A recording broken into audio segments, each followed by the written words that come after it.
like the pastor, you can never understand precept to precept. True. Woo!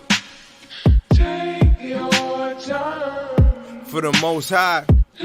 Right. For the Most High.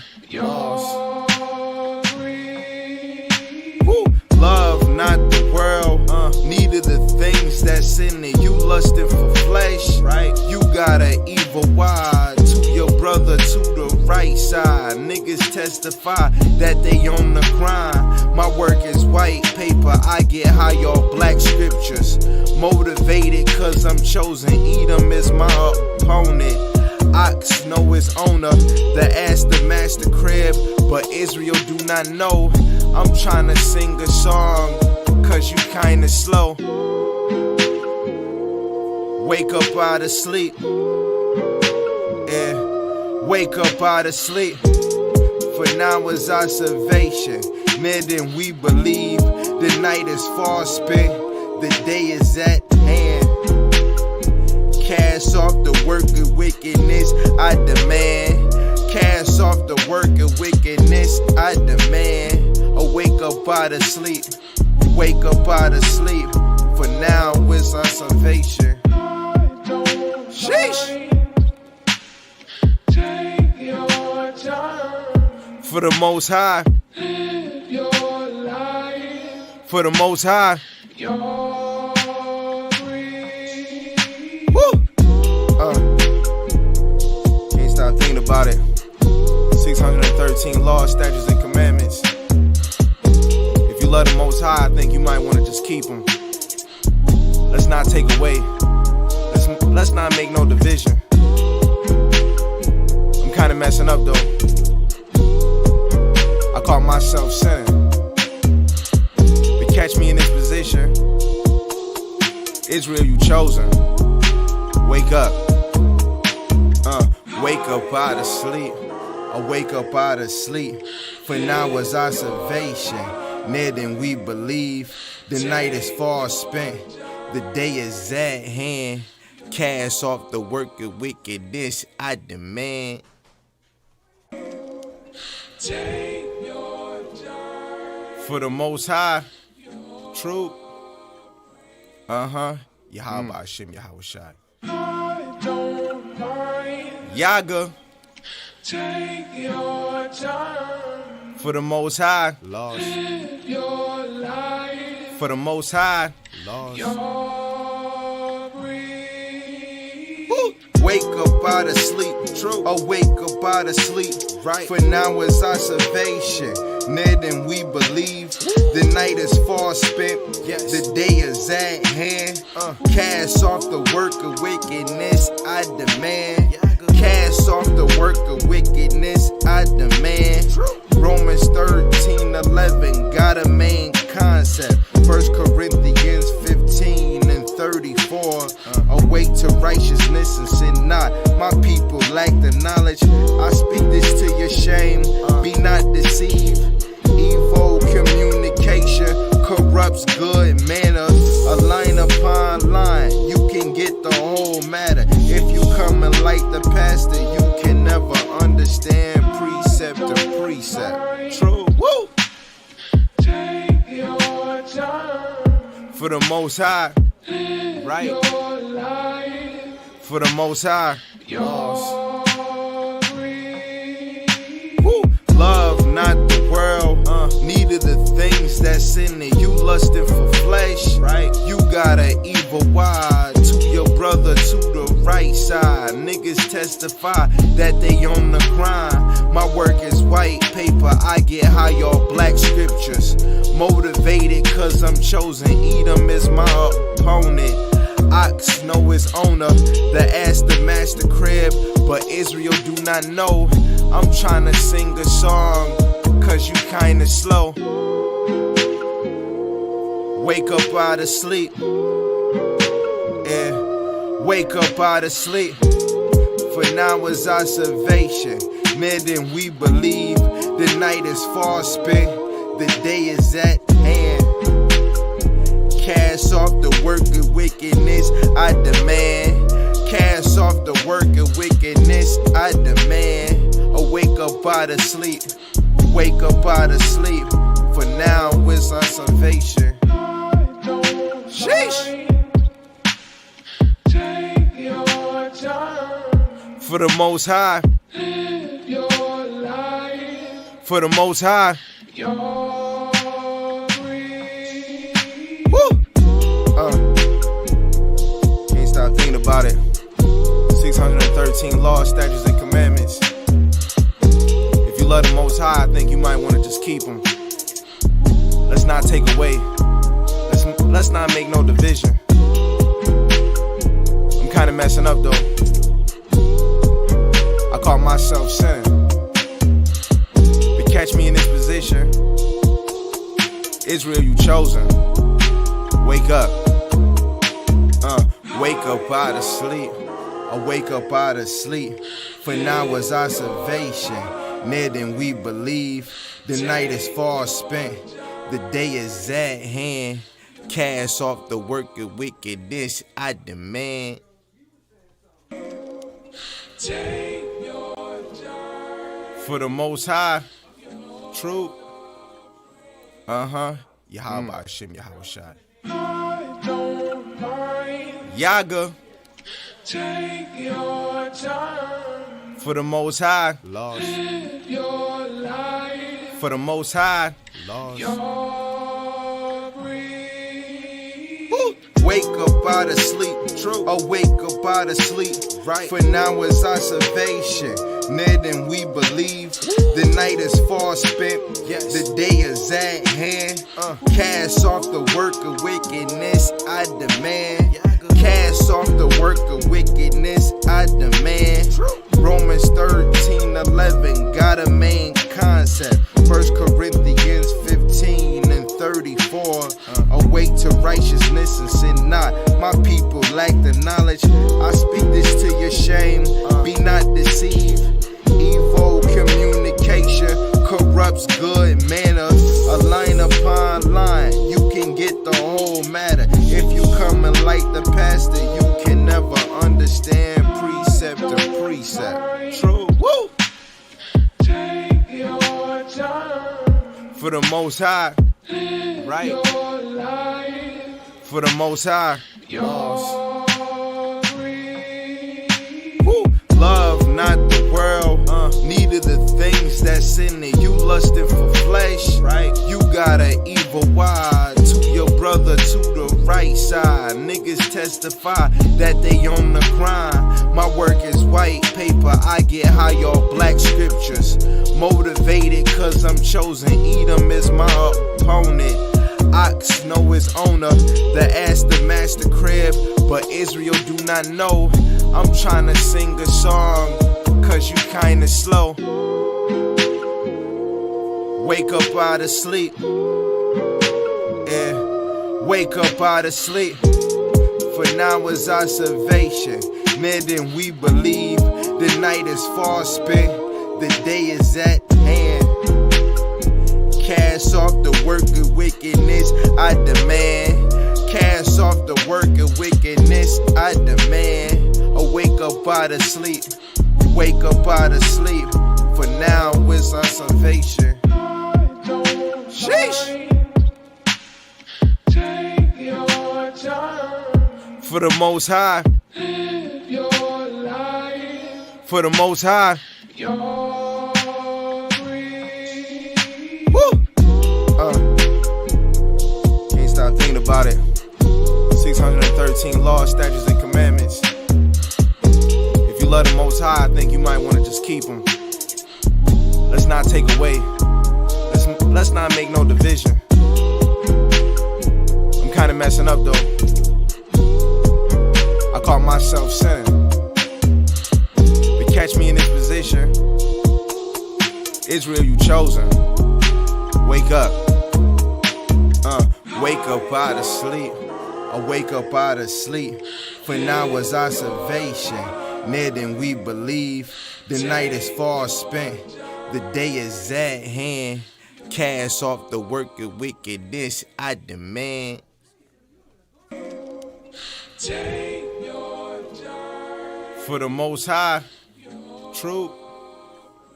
Yarapah, H.O.D.C. I don't mind. Yaga. Take your time. For the Most High. Lost. Live your life. For the Most High. Lost. Your breed. Woo. Wake up out of sleep. True. Wake up out of sleep. Right. For now is our salvation. Near than we believe. The night is far spent. Yes. The day is at hand. Cast off the work of wickedness, I demand. Cast off the work of wickedness, I demand. Romans 13:11 got a main concept. 1 Corinthians 15:34. Awake to righteousness and sin not. My people lack the knowledge. I speak this to your shame. Be not deceived. Evil communication corrupts good manners. A line upon line, you can get the whole matter. If you come and like the pastor, you can never understand precept to precept. True. Woo! Take your time. For the Most High. Live Right. your life. For the Most High. Your breed. Woo. Love not the world, neither the things that's in it. You lusting for flesh, right? You got an evil wide to your brother to the right side. Niggas testify that they on the grind. My work is white paper, I get high off black scriptures. Motivated cause I'm chosen, Edom is my opponent. Ox know his owner, the ass the master crib, but Israel do not know. I'm tryna sing a song, cause you kinda slow. Wake up out of sleep. Yeah, wake up out of sleep. For now is our salvation. More than we believe. The night is far spent. The day is at hand. Cast off the work of wickedness, I demand. Cast off the work of wickedness, I demand. Wake up out of sleep. Wake up out of sleep. For now is our salvation. Sheesh. Take your time. For the Most High. Live your life. For the Most High. Your breed. Woo! Can't stop thinking about it. 613 laws, statutes, and commandments. If you love the Most High, I think you might want to just keep them. Let's not take away.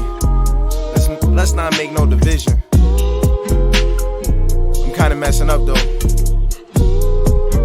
I call myself sinning. But catch me in this position. Israel, you chosen. Wake up. Wake up out of sleep. Wake up out of sleep. For now is our salvation. Near than we believe. The night is far spent.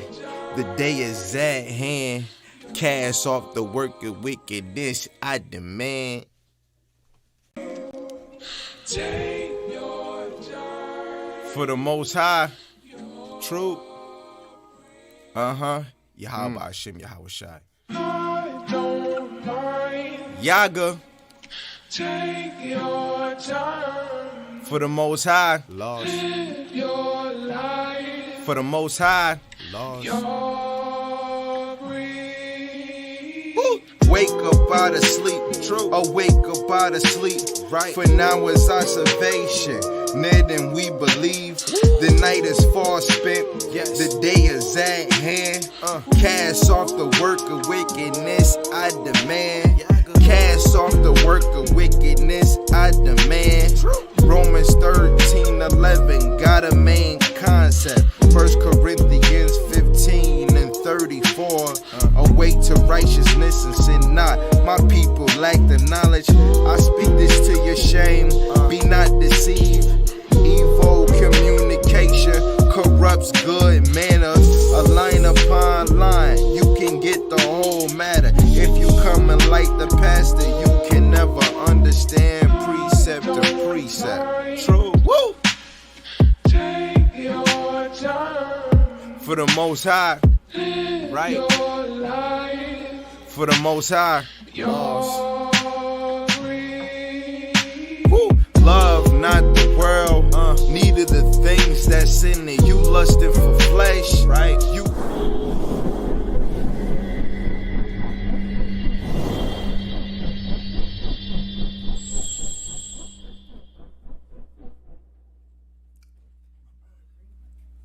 All right, we say shalom, shalom, shalom. I want to give all praises, honor, and glory to Yahweh, Ba'ashem Mashiach Yahushai.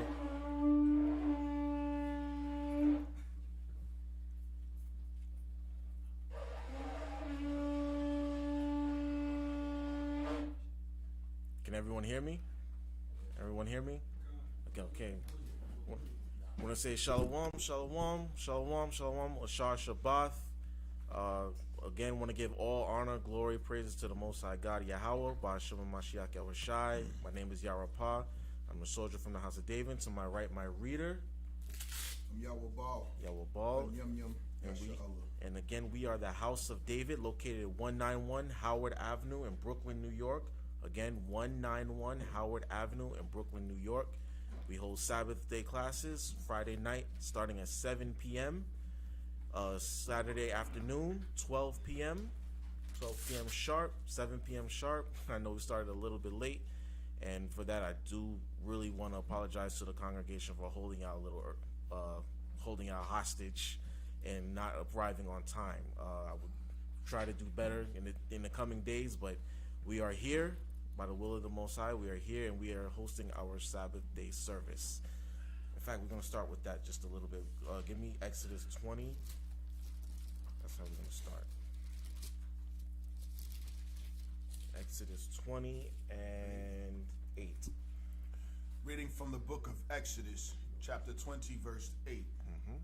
Remember the Sabbath day to keep it holy. So the Most High said, remember the Sabbath day to keep it holy. The Sabbath day is from Friday night sundown to Saturday night sundown. Go on. 6 days shalt thou labor and do all thy work. So the Most High gave us 6 days, 6 days out the week to do all of our labor, to do all our work. But the seventh day is the Shabbat of the Most High thy power. So the seventh day is the Sabbath day of the Most High God, right? Go on. In it thou shalt not do any work. So we are commanded to not do any work on this day. Go on. Thou, nor thy son, nor thy daughter, thy manservant, nor thy maidservant, nor thy cattle, nor thy stranger that is within thy gates. So on this day, you and everyone around you is commanded not to do any work today. On this day, we're not supposed to partake in any kind of labor. Go on. For in 6 days the power made heaven and earth, the sea, and all that in them is. So in 6 days, when you read the story of the creation in Genesis chapter 1, in 6 days the Most High made the earth, the heavens, and everything in it. And then what did he do? And rested the seventh day. And rested the seventh day. Go on. Wherefore the Adawan blessed the Shabbat day. We blessed the Sabbath day. And hallowed it. And hallowed it. So we take a rest on the seventh day because the Most High rested on the seventh day. Drop that. Get me Ecclesiasticus in the Bible. In the Apocrypha. Chapter 33 and verse 7. Ecclesiasticus in the Apocrypha, chapter 33, verse 7.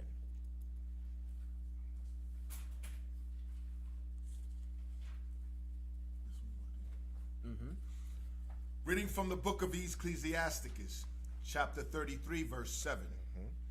Why doth one day excel another, when as all the light of every day in the year is of the sun? So he's asking a question, why is it that some days are higher than other days when we all get the same light from the same sun every day, every year, right? What makes them different? Go on. By the knowledge of the king, they were distinguished. So by the knowledge of the Most High, certain days mean different things. Certain days are higher than other days. Go on. And he altered seasons and feasts. Go on.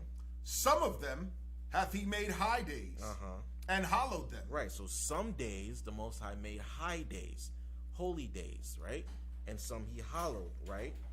And some of them hath he made ordinary days. And he made some ordinary days. So it's by the distinguishment of the Most High's commandment that some days are high and some days are regular. Today is a high day. It is a high holy day. It is the first high holy day that he gave us, the weekly Sabbath day. And it's something to look forward to every week. And I enjoy coming here every Sabbath day that I can to fellowship with the brethren, to fellowship with the sisters, and to bask in the knowledge of the Lord. So I'm thankful for this high holy day that he gave us, because he gave it to us. The scripture says that the Sabbath was made for man, for us. It's a day that we can rejoice and be glad and rest from all the labors throughout the week. I know some of you probably had a treacherous week, a heavy week, a hard week. So we should be thankful that this day has come, because not everybody made it to the Sabbath day this week. There's some people who did not make it to the end of this week, but we did, because the Most High had mercy on us. So we should rejoice and be glad in it. Now, it's a nice topic. If some of you watched the 24-hour marathon that we did a couple nights ago, when I taught about dysfunctional families, right? Now I'm going to start a series on it, and we're going to go into more dysfunctional families. We started with Adam and Eve, and how sin crept its way into their family and drove a wedge in between them by ways of Cain murdering Abel. And that set off a chain reaction throughout the rest of humanity, to the point where even to this day, a lot of us have dysfunctional families. Quick recap. Do a little quick recap. We're going to go back to Genesis chapter 4, right? And we're going to start at verse 1. Just real quick recap. And read it quick, buddy. Reading from the book of Genesis, chapter 4, verse 1. And Adam knew Eve, his wife, and she conceived, and bare Cain, and said, I have gotten a man from the Most High. So Cain was born to Adam and Eve. He was the firstborn. Go on. And she again bare his brother Abel. And Abel was a keeper of sheep, but Cain was a tiller of the ground. Cain was a farmer, and Abel was a shepherd. Go on. And in process of time, it came to pass that Cain brought of the fruit of the ground, Right. an offering unto the Most High. And Abel, he also brought of the firstlings of his flock, Right. and of the fat thereof. Right. And the Most High had respect unto Abel, and to his offering. Right.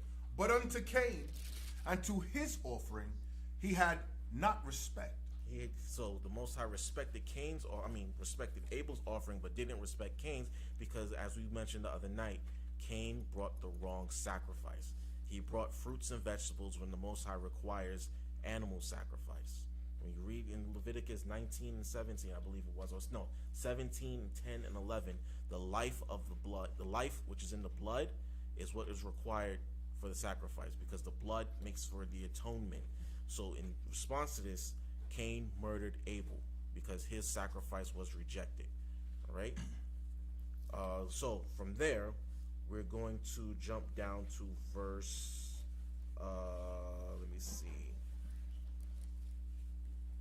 Jump down to verse 16, because we read through 15 the other night. So jump down to verse 16.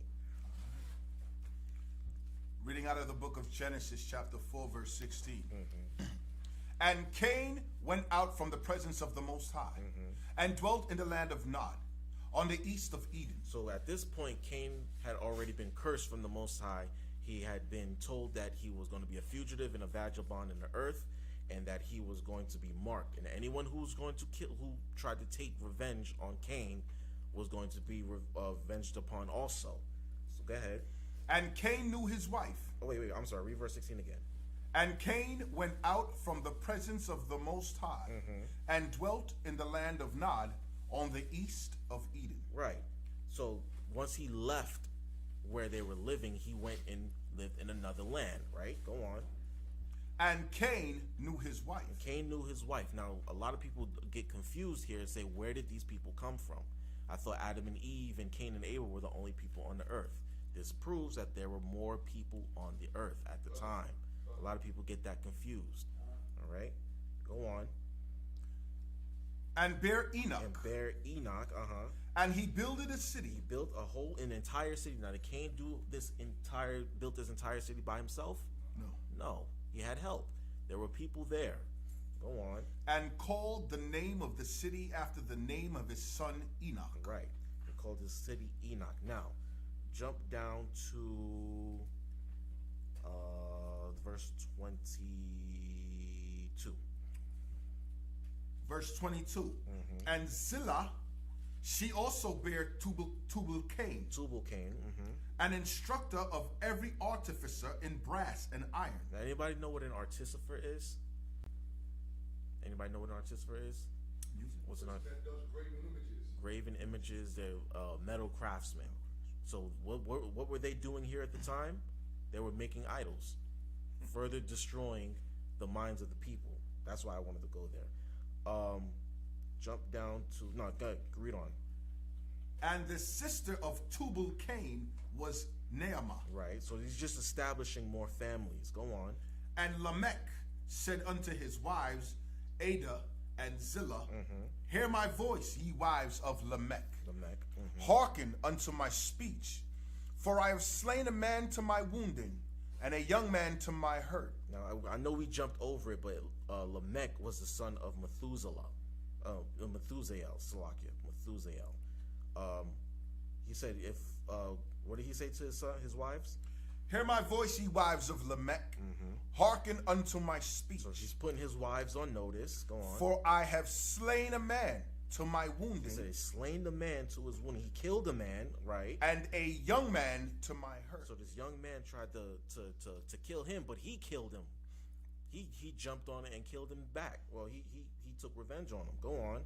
If Cain shall be avenged sevenfold, truly Lamech 70 and sevenfold. So Lamech was like, listen, if Cain, that wicked man, can get revenge for or whatever, if vengeance could be taken upon him, then guess what? It goes double for me, because I'm not as wicked as Cain was. Go on. And Adam knew his wife again. And she bare a son. And called his name Seth. Right? Right, she said, go ahead. For Yahweh said, she hath appointed me another seed. Go ahead. Instead of Abel, whom Cain slew. And so basically Seth was kind of like a replacement child. Because remember when we said earlier the other night, when Cain murdered Abel, you had to realize the devastation that Eve probably went through. The devastation that both of the parents felt when they found out that Cain murdered him. So now that she had another child, it's not the same child that I had before, but the Most High gave me another seed. He gave me another child. He blessed me with another child. But that lingering effect of my son really murdered my other son was probably still there, because she said it. She said another seed instead of Abel, whom Cain slew. Right? So she's still feeling the effects of that thing. Go on. Verse 26. And to Seth, to him also there was born a son. Right. And he called his name Enos. Right. Then began men to call upon the name of the Most High. Right. So from there, the family that I want to jump into first is Noah and his sons. Okay? Noah and his sons. I want to jump to Genesis chapter 6 and verse 9. Reading from the book of Genesis, chapter 6, verse 9. You can really read 1 through 8. That's where the Most High, where the sons of men and the sons of the Most High and the daughters of men started to carry and come together, and the Most High was angry with that. But this was his response to, all of this stuff. That's when the Most High decided to cut off man, to destroy man off the earth. But he found grace in Noah. Start at verse 8 then. Start at verse 8. But Noah found grace in the eyes of the Most High. Right, Noah found grace because why? These are the generations of Noah.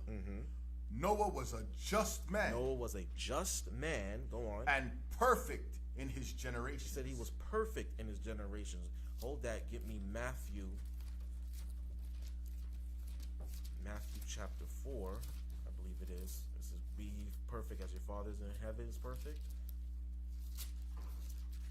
Be ye therefore perfect. Where's that at? 548? Yep, there it is. So, the bottom. Colin, we got it. 5 and 48. Matthew 5:48. The book of Matthew, reading out of the book of Matthew, chapter 5, verse 48.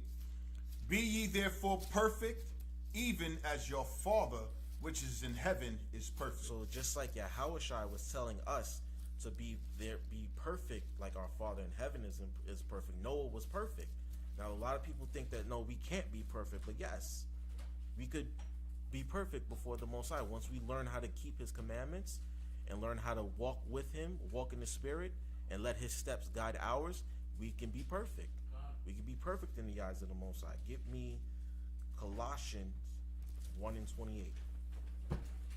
I'm just trying to establish what kind of man Noah was, and why the Most High chose him to be, to be the leader, to be the one that He's going to save by grace. Go on. Colossians 1 and 28. Yes. Whom we preach, warning every man and teaching every man in all wisdom. In all wisdom, go on. That we may present every man perfect in Hamashiach Yahushua. So we try to teach Yahushua so that way we can present every man before the Most High perfect. Now, how do we do that? By teaching our brothers and sisters how to keep the commandments, how to walk like Yahushua's teachings, and everything in between. That's how we be perfect before the Most High. That's how Noah was perfect before the Most High. Okay? It says he was perfect in his generations and walked with the Most High. The Most High was dealing with him on that kind of a level. Understand? Go ahead, read verse 9 again. All right, verse 9. Yes. These are the generations of Noah. Noah was a just man and perfect in his generation. Perfect in his generations. And Noah walked with the Most High. And Noah begat 3 sons. He got 3 sons.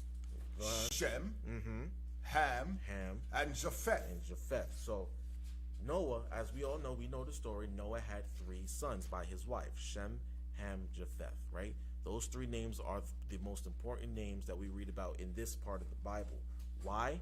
Because they became the forefathers of everybody that we see on the earth today. Right? Go on. Verse 11. The earth also was corrupt before the Most High. Right. And the earth was filled with violence. So remember, going back to what we were saying before, right? Since sin had crept its way into the world and just started to destroy the families, now the earth is filled with violence and all over the place. People are murdering each other. Remember, we just read that Lamech just murdered somebody who was trying to murder him. Where did they learn that from? Where did they get that? We got it from Cain. Why? Because Cain had Satan in him. Cain was wicked, right? We read the other night that he was the son of the wicked.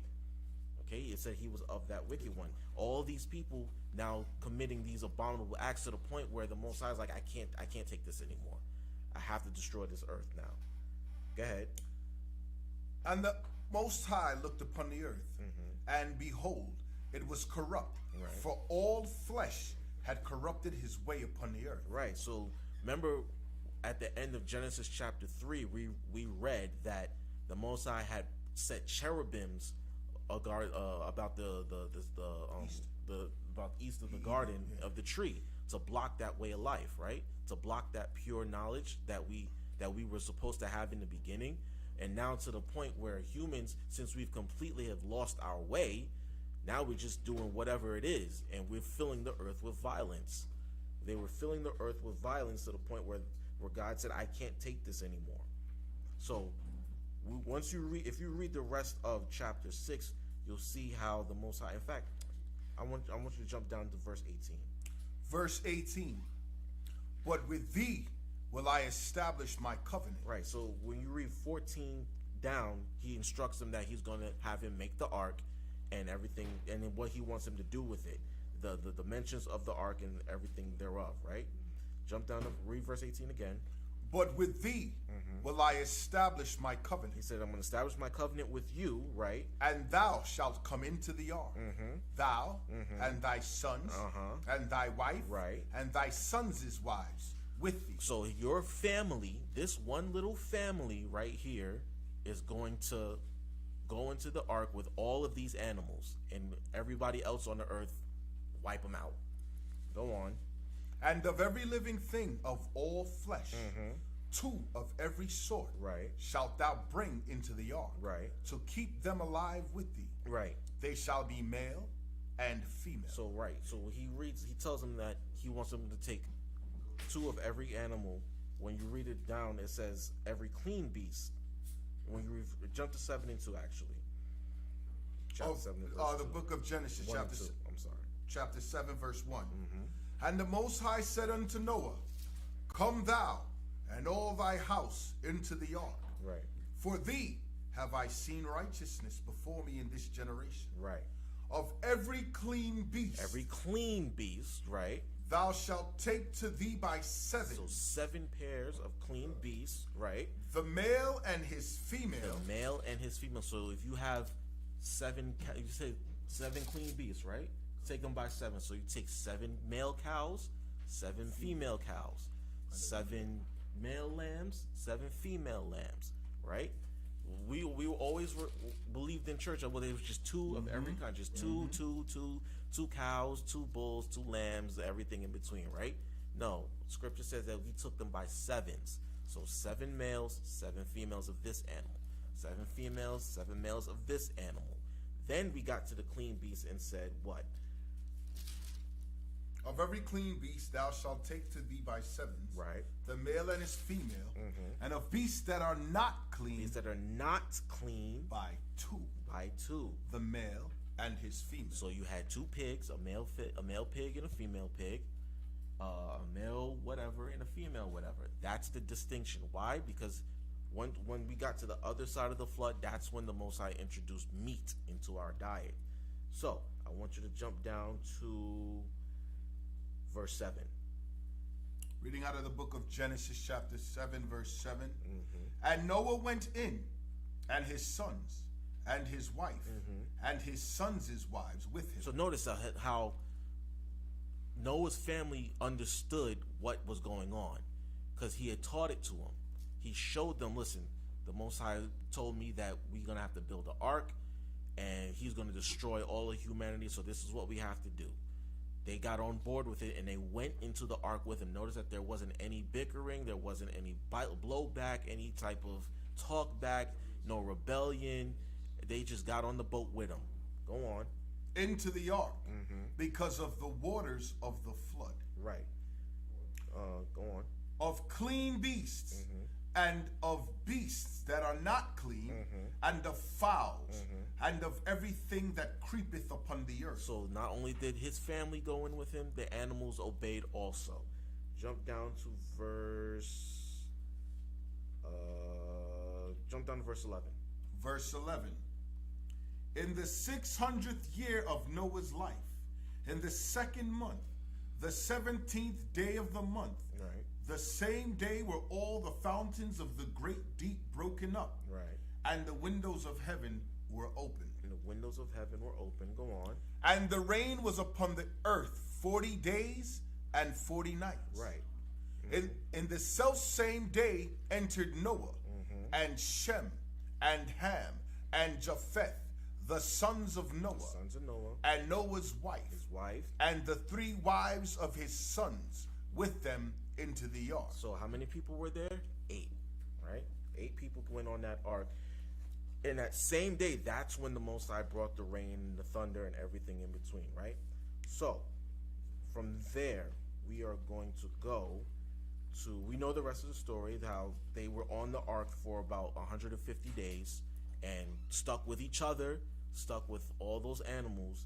Now we're going to see how once they got off the ark, how things changed. So from there, we're going to go to Genesis chapter 9, right? I'm going to go to Genesis chapter 9, and we're going to start at verse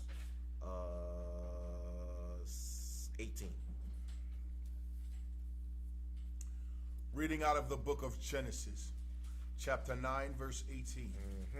And the sons of Noah that went forth of the ark were Shem and Ham and Japheth. And Ham is the father of Canaan. Ham is the father of Canaan. Why is he mentioning Canaan, right? Why did he mention Canaan? Read on to verse 19. These are the three sons of Noah, and of them was the whole earth overspread. So it says, of them are the whole earth overspread. Remember I said earlier, every human being on the planet today is a descendant of either Ham, Shem, or Japheth. One of those three, right? Go on. And Noah began to be an husbandman, Right. and he planted a vineyard. So Noah began to be a husbandman and started to plant a vineyard, right? Now, think about this for a second. Think about the mind of Noah, right? Everyone that we've ever known, or everyone, this is how Noah's probably thinking. Every single person that we have ever known before the flood is dead, right? The earth was covered in water. Everything that we've ever known, our way of life, is completely destroyed. But now we're on the other side of that. So he plants a vineyard, and what does he become? Read on. And he drank of the wine and was drunken. And so Noah started to become a drunk. Think of all the troubles that you have in your life today. Sometimes it might drive you to drink. How many people you know have drinking problems? Some of our relatives have drinking problems. Some of them have drug problems.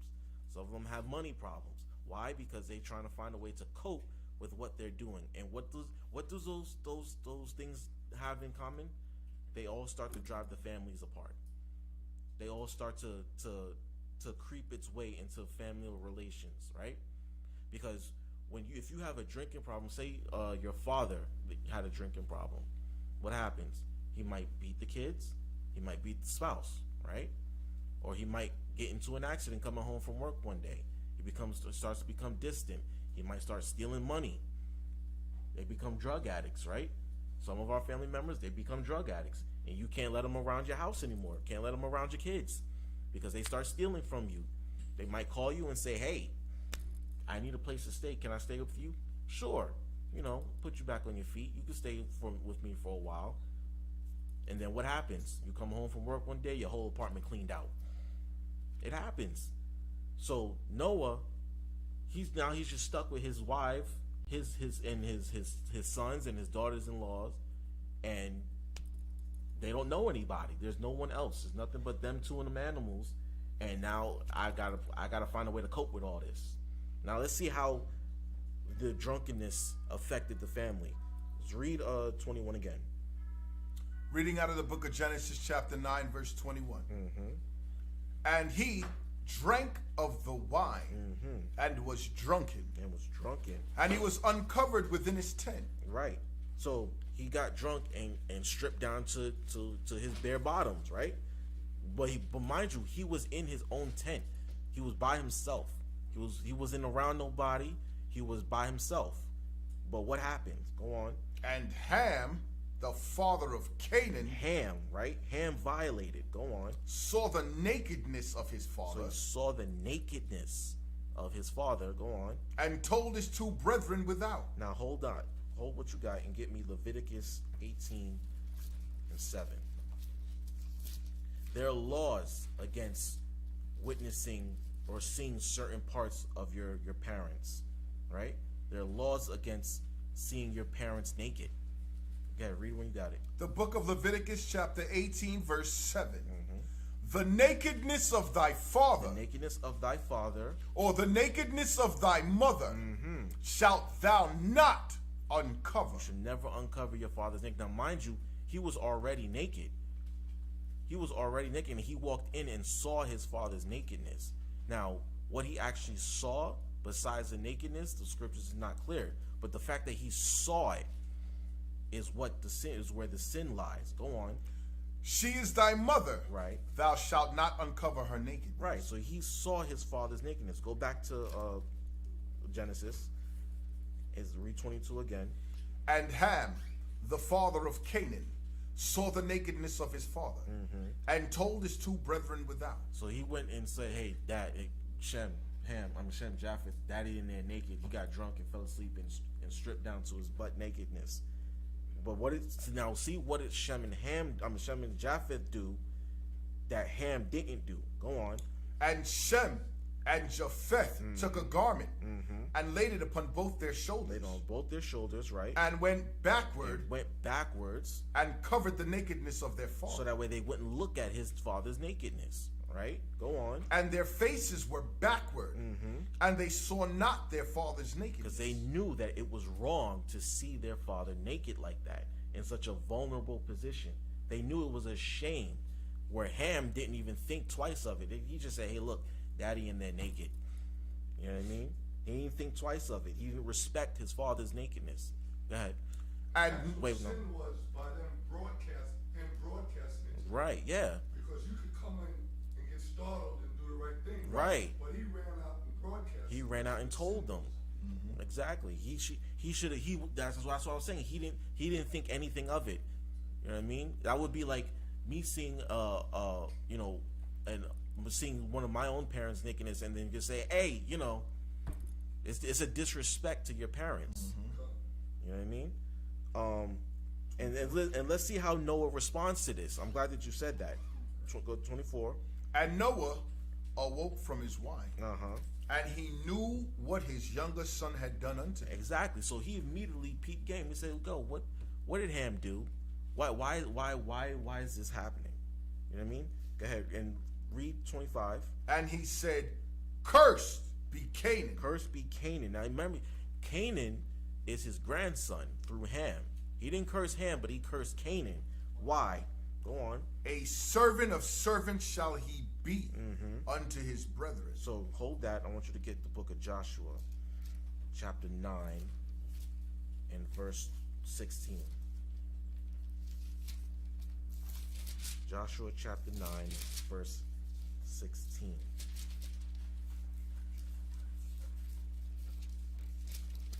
Reading from the book of Joshua, chapter 9, verse 16.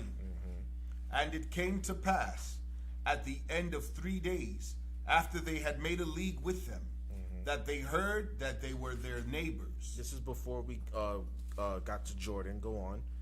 and that they dwelt among them. And the children of Israel journeyed, and came unto their cities on the 3rd day.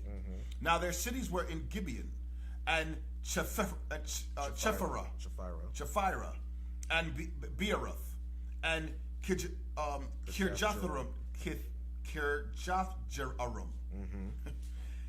Kirjathjearim, and the children of Israel smote them not, Right. because the princes of the congregation had sworn unto them by the most high power of Israel. So we made a deal with these Hamites that if they were, they were good people, that we would not kill them. But what did they do? Go on. And all the congregation murmured against the princes. And the people they didn't think that was a good deal. Go on. But all the princes said unto all the congregation, we have sworn unto them by the most high power of Israel. Right. Now therefore we may not touch them. We can't touch them. We made a deal with the Most High that we would not kill them. Go on. This we will do to them. Right. We will even let them live, We'll let them live. lest wrath be upon us. Right. Because of the oath which we swear unto them. Right. We cannot break that bond that we had with the Most High. We cannot break that oath that we made with him. Right. Go on. And the princes said unto them, let them live, Right. but let them be hewers of wood, Let them be hewers of wood. and drawers of the water unto all the congregation. Right. Let them serve us. Actually, let them work for us. We'll let them live. We'll let them work for us. Go on. As the princes had promised them. Right. And Joshua called for them, and he spake unto them, saying, Wherefore have ye beguiled us? Why have y'all tricked us? Why y'all lied to us? Go on. Saying, we are very far from you, Right. when ye dwell among us. So these Hamites, they told us that they were far off from us, but they actually lived right next door, and we were going to let them live. We weren't going to kill them, but they turned their backs on us and they lied to us. So what's the curse for them? Go on. Now therefore ye are cursed. You're what? Ye are cursed. Uh-huh. And there shall none of you be freed from being bondmen. That's the curse of Canaan right there. Go on. And hewers of wood, and drawers of water for the house of my power. There you go. So that's the curse of Canaan that we read about so far. Go back to 9 and 25. Just 1 second. Go ahead. What? 1 second. You writing it down? Yeah. All right. So we see, because Ham violated his father's nakedness, now he cursed his descendants. His descendants are cursed. Go on. Read it. I'm going to go with 25 again. Oh, go ahead. And he said, cursed be Canaan, a servant of servants shall he be unto his brethren. A servant of servants shall he be to his brethren. Go on. And he said, blessed be the most high power of Shem, Most high power of Shem. and Canaan shall be his servant. Now think about that for a second, right? We talk about family dynamics. Our father just cursed my son and said he's going to be a servant to my brother for the rest of his life. Think of the sibling rivalry and the family dynamics that occur when you hear things like that. When think about it. If you and me have you and I are brothers, Right. and your son now has to serve me, him and his descendants have to serve me because you violated dad. You know what I mean? Think about the dysfunction Right, in the family, that creeps about because you were the wicked one. You were the evil one. Now you have to be cursed and you have to watch me shine. You know what I mean? Think of all those things. And then you have to bless our brother too. Look, read 27. The Most High shall enlarge Japheth, and he shall dwell in tents of Shem. So Japheth was going to dwell in the tents of Shem. Even today, Japheth lives everywhere. He lives in the tents of Shem. He takes over their lands too. Go on. And Canaan shall be his servant. And Canaan is going to be his servant. So I wanted y'all to see how Noah and his sons, how their family dynamic changed once sin entered the door. Once Ham committed that sin, now we saw how the family dynamic had to change, because we don't know what the Most High actually had planned for them until this thing actually occurred. We don't know how the Most High was going to shift the dynamics between them, who he's going to bless and who he's going to curse, until sin entered the door. All right? Now from there, we're going to jump far ahead, and we're going to talk about our family. We're going to talk about our family, Jacob and Esau. And Isaac, Rebekah, Jacob, and Esau. Yep. We're going to discuss this. No, start at verse. Actually, I'm thinking that maybe we could talk about Isaac, Rebekah, Jacob, and Esau. Yeah, but now I'm thinking maybe we could talk about Abraham and Ishmael and Hagar and them. I'm thinking about going there. Yeah, let's go there.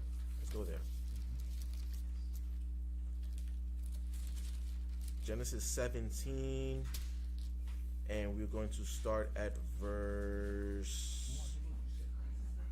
We're going to talk about Abraham and Isaac first. I mean, Isaac, Ishmael, Abraham, Hagar, Sarah, and them. Then we're going to talk about that family first. Start at 17 and 1. It's a good story. I'll read through it. Yes. All right. Reading from the book of Genesis, chapter 17. Salakia, brother. Start at 16 and 1. We're going to jump down from there. Chapter 16. Chapter 16, verse 1, because that's where Ishmael was actually born. Okay. Reading out of the book of Genesis, chapter 16, verse 1. Read it straight through. Now Sarah, Abraham's wife, now Sarai, Abraham's wife. Abram. Now Sarai, Salakia. Now Sarai, Abram's wife, bare him no children. Right. And she had an handmaid, Right. an Egyptian, whose name was Hagar. Whose name was Hagar. Right. Go on. And Sarai said unto Abram, Behold now, the Most High Power hath restrained me from bearing. I pray thee, go in unto my maid. It may be that I may obtain children by her. Right. And Abram hearkened unto the voice of Sarai. Right. And Sarai, Abram's wife, took Hagar, her maid, the Egyptian, after Abram had dwelt 10 years in the land of Canaan, In the land of Canaan. Go on. and gave her to her husband Abram to be his wife. Right, so they made a deal. She said, "Look, I can't bear you any children. Go and marry my handmaid. She might be able to bear children for me." Go on. Verse 4. And he went in unto Hagar, and she conceived. And when she saw that she had conceived, her mistress was despised in her eyes. Now check that out. Check that out right there. She gave him her handmaid to wife, and now that she actually got pregnant by him, now she's angry with her. But you're the one who gave him to her. Gave her to him. See now you start to see how you're scheming, but now you're mad. You're angry, but this was your idea. Abraham didn't come up with this. Go on. And Sarai said unto Abram, My wrong be upon thee. I have given my maid into thy bosom. Right. And when she saw that she had conceived, I was despised in her eyes. Right. The Most High judged between me and thee. She said, "Why?" So actually, it was Hagar who was angry with Sarah. And for what? Because she's like, I could do this and you can't. Right. There you go. Absolutely. She's mad. But she was like, "Why is she mad with me?" I'm trying to. If anything, I'm trying to do her a favor. You know what I mean? Go see, listen to what Abraham says. Go on. Verse 6. But Abram said unto Sarai, Behold, thy maid is in thy hand. That maid is in thy hand. Do to her as it pleaseth thee. She said, "Look." Abraham said, "Look, that's on you, sis. I can't do. There's nothing I can do about that. Do what you want. She's your property.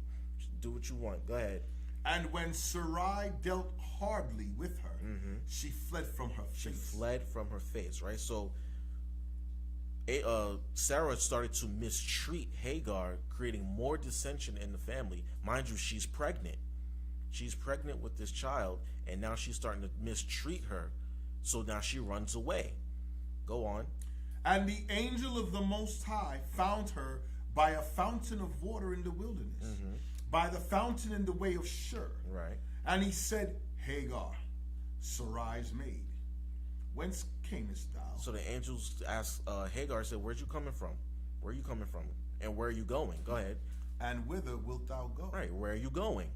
Go ahead. And she said, I flee from the face of my mistress Sarai. She said, I ran away from my mistress.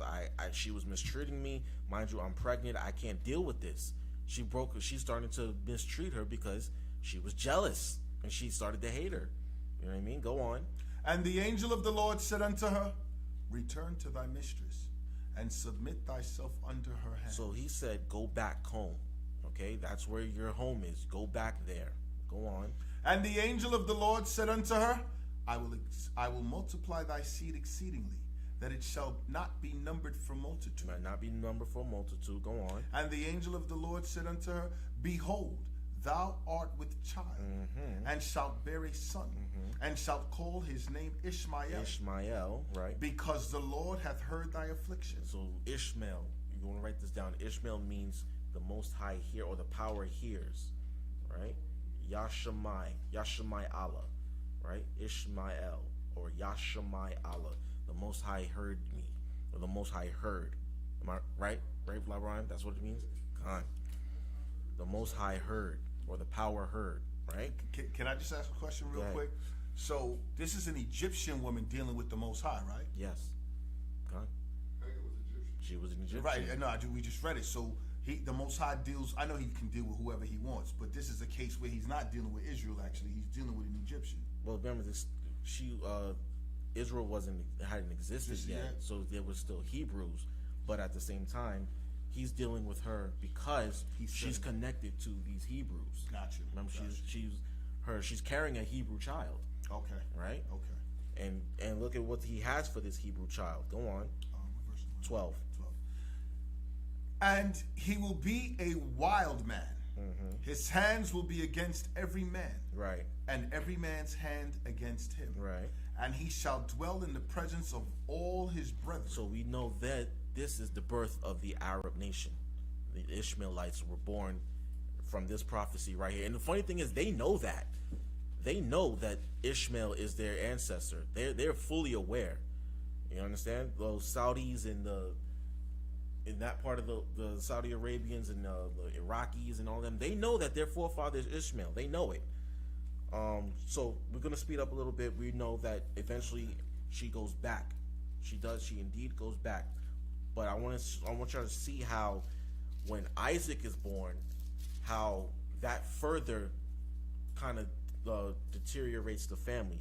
So I want you to jump to 17 and 1. Start at 17 and 1. Reading out of the book of Genesis, chapter 17, verse 1. And when Abram was 90 years old and 9, the Most High appeared to Abram and said unto him, I am the Almighty Power. I am the Almighty Power. Go on. Walk before me and be thou perfect. Said, be perfect. Remember, we talked about it earlier. How do you be perfect? We keep the commandments of the Most High. Go on. And I will make my covenant between me and thee. And between me and you, and will multiply thee exceedingly. Right. And Abram fell on his face. And the Most High talked with him, saying, As for me, behold, my covenant is with thee, and thou shalt be a father of many nations. Right. Neither shall thy name any more be called Abram, but thy name shall be called Abraham. For a father of many nations have I made thee. Right. And I will make thee exceeding fruitful, and I will make nations of thee, and kings shall come out of thee. Kings shall come out of thee. Go on. And I will establish my covenant between me and thee, and thy seed after thee, and their generations for an everlasting covenant, to be a power unto thee, and to thy seed after thee. And thy seed after thee. Jump down to verse 15. And the Most High said unto Abraham, As for Sarai, thy wife, thou shalt not call her name Sarai, but Sarah shall her name be. So he changes Abram's name to Abraham, and changes Sarai's name to Sarah, right? And he establishes his covenant with him. But through who? Go on. And I will bless her, and give thee a son also of her. Oh, of her. Not Hagar, but of her. Right? We gonna keep it going. Go on. Yea, I will bless her, and she shall be a mother of nations. A mother of nations. Go on. Kings of people shall be of her. Right. Then Abraham fell upon his face and laughed, and said in his heart, Shall a child be born unto him that is 100 years old? And shall Sarah, that is 90 years old, bear? So the Most High. So Abraham is like, wait a minute, we too old for this. I don't see how this is gonna work. I'm 100 years old. She's 90 years old. How are we gonna have children? How are we gonna have children at such an old age? Go on. Verse 18. And Abraham said unto the Most High, Oh, that Ishmael might live before thee. So here it is. He goes, well, we're too old to have children. Why not just choose Ishmael? Why didn't he choose Ishmael? Anybody know? Why didn't he choose Ishmael? Because a king is not going to come from a concubine or a servant. Ooh, where do we go to prove that? What? Where do we go to prove that? In the Bible. Where in the Bible? We could go to 36 and 10, 36 and 10, the birth of Amalek, or Genesis 36 and 10. Where else can you go? Where else can you go? I'm gonna show you right now. First of all, get me Romans chapter 9. Chopping it up here. Come on, LeBron. I thought you was gonna go here. This is your favorite scriptures right here, man. I want you to. All right, fair enough. I'll be right with you.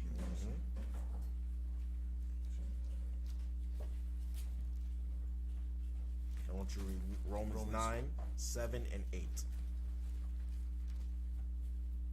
Reading out of the book of Romans, chapter 9, 7. Reading out of the book of Romans, chapter 9, verse 7.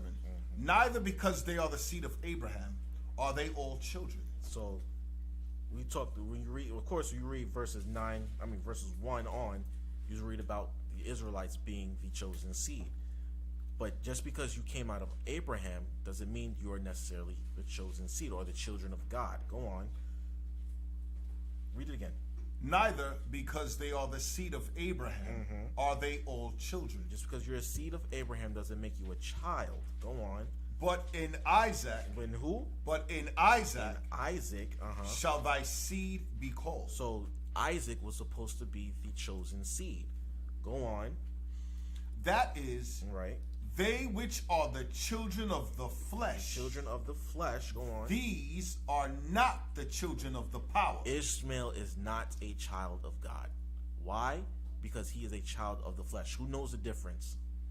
What does it mean to be a child of the flesh and a child of the Most High or a child of God? What does that mean? Come on, Sabar, give me something. What? Can't please God in the flesh. That's something. Not necessarily. Not necessarily. I mean, you can. What you're saying is not incorrect, but that's not what I'm looking for. Go ahead, brother. Israel was chosen. Say again. Israel was chosen. Israel was chosen, but what does it mean that he's a child of the flesh versus a child of the Most High? What does that mean? Or what's the difference? Think of the circumstances surrounding the birth of both Isaac and Ishmael. Think about it for a second. Go ahead. His wife is of the flesh. Abraham, the maid. Right. Is of the flesh. Right. Okay, and Isaac, his mother and his father is of the royal lineage. Right, but also think about who came up with the idea to get of the birth of Isaac versus the birth of Ishmael. Like, what are the circumstances surrounding? How did it come about? Was it something that was supposed to happen, or was it something that they did on their own? The Most High prophesied. Right. Prophesied But- that it was going to come through Isaac. But Right. Sarai forced Abraham to go with the maid. Right. That's what. So the difference is, Ishmael is a child of the flesh because Abraham, Sarah, and Hagar came up with that on their own. That was their own doing. That wasn't something that was ordained by the Lord. He didn't tell them to do that. He foretold Isaac's birth. He told them, "I'm going to give you a son, and in this son, that's where the royal seed will come from." That's why Ishmael is not a child of God. He is a child of the flesh because that was something that they came up with on their own. Go ahead. That would be considered promise, What do you mean? because what the Most High promised Abraham was Isaac. Right. Exactly. So it was the promise. Can I read something? Go ahead. This is Galatians, the 4th chapter. I was gonna go there next. But go ahead. Since you're gonna go there, now read I was gonna go there. That's the spirit, brother. Go ahead. Go Galatians 4, and we could start at verse. I like to read things in context, so I'm gonna start at verse. Start at verse 20. Start at verse 22. Reading out of the book of Galatians, chapter 4, verse 22. For it is written that Abraham had two sons, Abraham had two sons. the one by a bondmaid and the other by a free woman. Obviously, we know who the bondmaid was and who the free woman was. Go on. But he who was of the bondwoman Right. was born after the flesh. He was born after the flesh. That was something that they came up with on their own. That was their own free will. The Most High did not ordain that. He honored it because Abraham, he was a friend of Abraham, right? He loved Abraham, and he wanted Abraham to be prosperous. But of course, that was not the child that he promised him. But go on. But he of the free woman was by promise. Just like Sabar said. The Most High told Abraham and Sarah, I'm going to give you a child from you two. Not from her, but from you two. Go on. Which things are an allegory. So, of course, it all represented something. It all represented something deeper than just on the surface of having a child by basically a side chick. Go on. For these are the two covenants. So the births of Ishmael and Isaac represented the covenants. Go on. The one from the Mount Sinai, which gendereth to bondage, Right. which is Agar. Right. Go on. For this Agar is Mount So Sinai Gar is another word for another name for Mount Sinai. Go on. in Arabia, Right. and answereth to Jerusalem, which now is, and is in bondage with her children. So the birth of Ishmael represented the old covenant of being in bondage, right?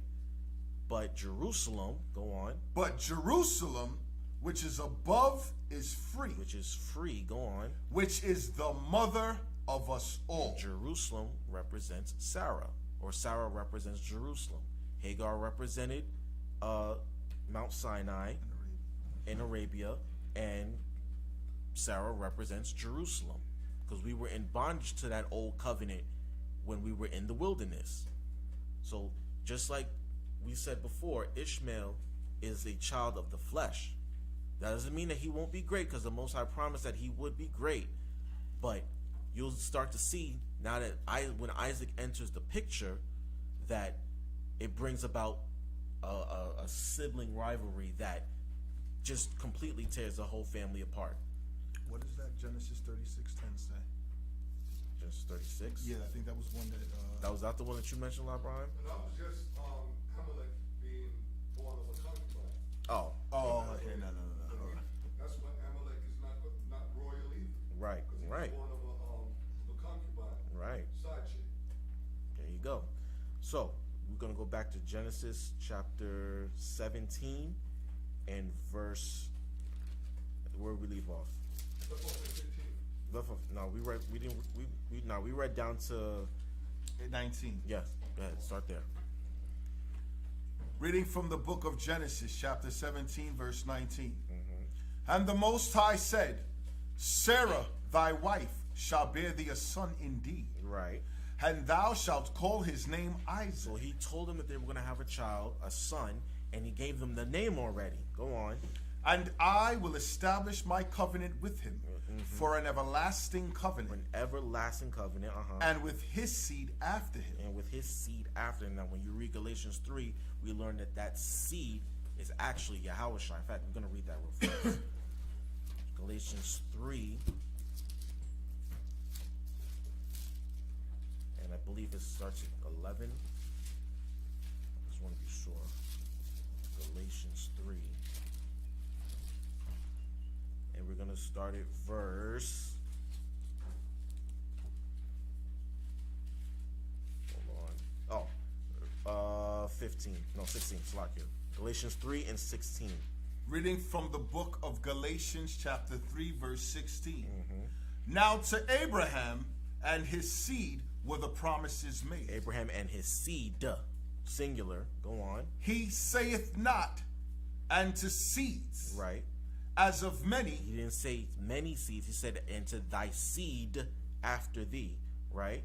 Go on. but as of one, Singular. One seed. And who's that seed? and to thy seed, which is Hamashiach. So Yahushua is that seed that the Most High is making that promise with him in Genesis chapter 17. All right. Let's go back. Verse 20. Yes. And as for Ishmael, I have heard thee. Behold, I have blessed him, and will make him fruitful, and will multiply him exceedingly. Right. 12 princes shall he beget, 12 princes. and I will make him a great nation. But my covenant will I establish with Isaac, which Sarah shall bear unto thee at this set time in the next year. There we go. So we see how the Most High chose Isaac over Ishmael. Now, when you read, we're gonna read earlier. I mean, a little further down.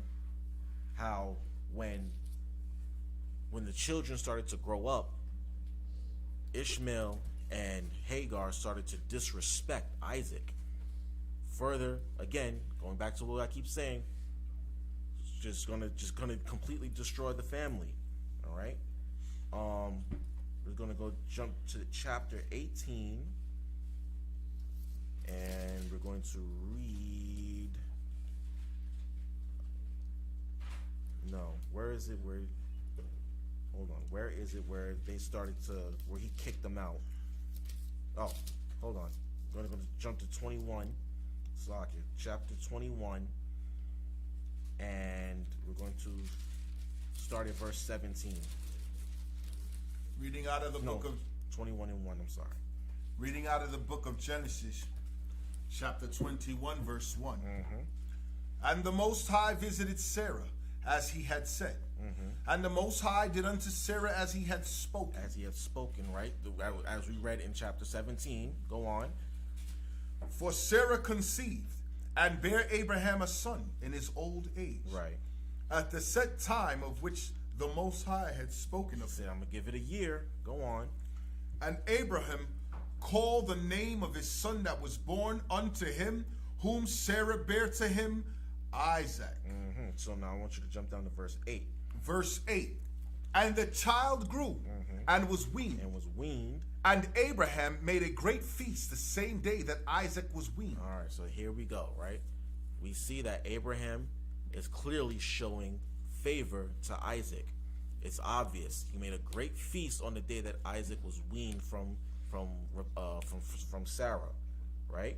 Now let's see how this jealousy and rage and envy starts to destroy the family. Go on. And Sarah saw the son of Hagar the Egyptian, which she had born unto Abraham, mocking. So Hagar is now starting to mock Isaac, and she's starting to mock by proxy. She's starting to mock Abraham and Sarah, which further mocks the Most High when you really think about it. Go on. That mocking was because, remember, although Ishmael don't have the promise, he's the firstborn. He is the firstborn. That's where she's going. So what? Isaac is here. This is Ishmael is still Ishmael's the firstborn. So why? So why is she showing favor to him? Right. Why is she showing him favor? Go on. Wherefore she said unto Abraham, cast out this bondwoman and her son. Oh, kick her out. She got to go. She can't stay here. And who else can't stay here? Go on. For the son of this bondwoman shall not be heir with my son. Now let me ask y'all a question. Let me ask y'all an honest question. I want y'all honest opinions.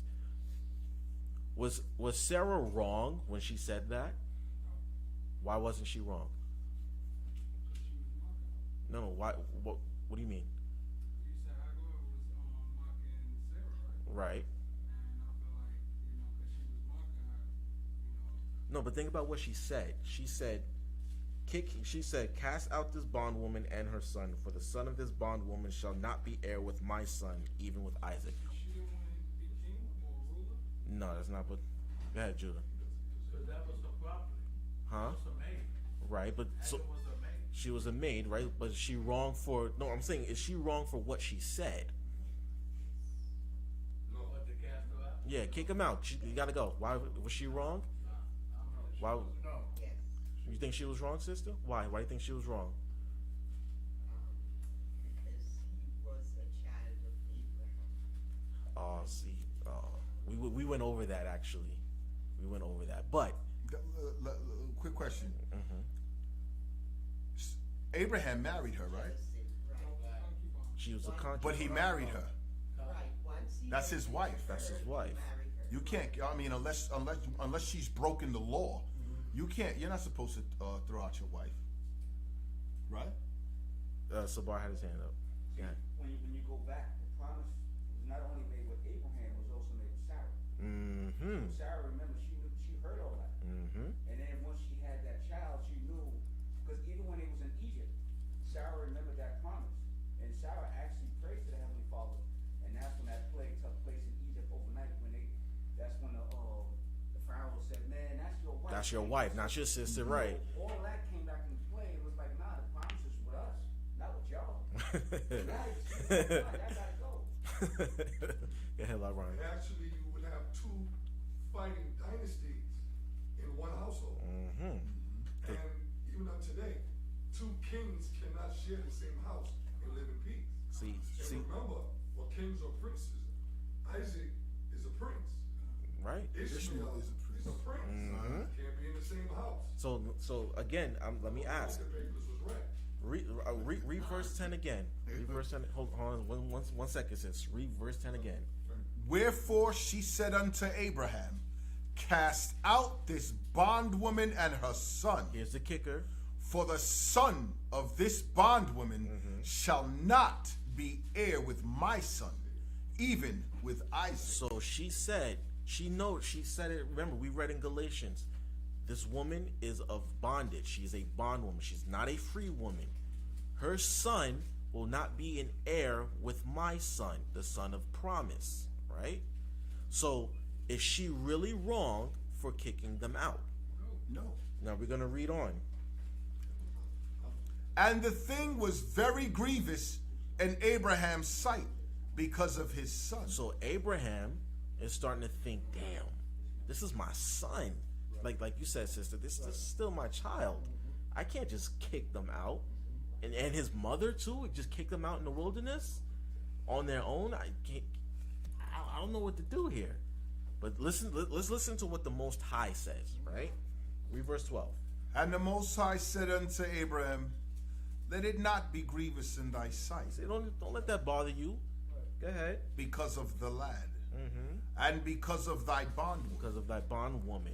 No, you know he's calling her thy bondwoman. He didn't call her. He didn't call He didn't call her his wife.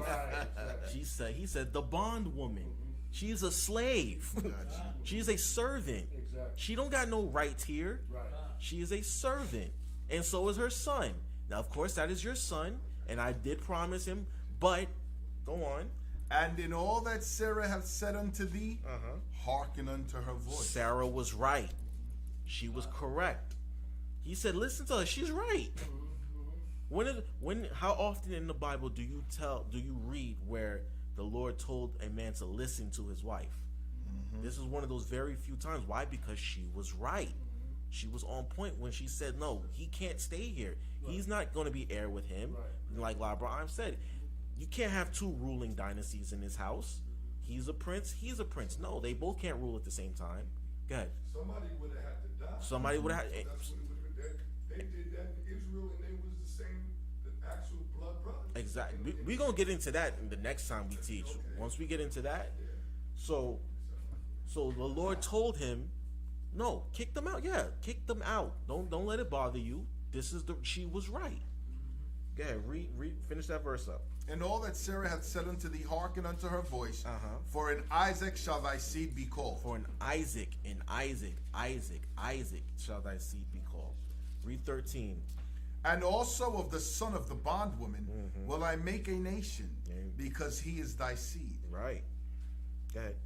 And Abraham rose up early in the morning, and took bread and a bottle of water, and he gave it unto Hagar, putting it on her shoulder, and the child, and sent her away.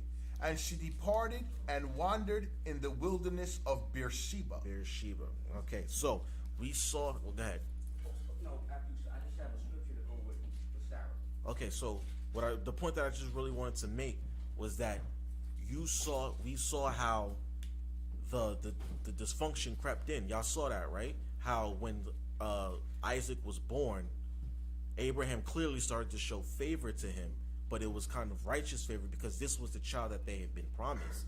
Now you have to think about, remember, they're still in old age. They didn't think that this thing was going to happen.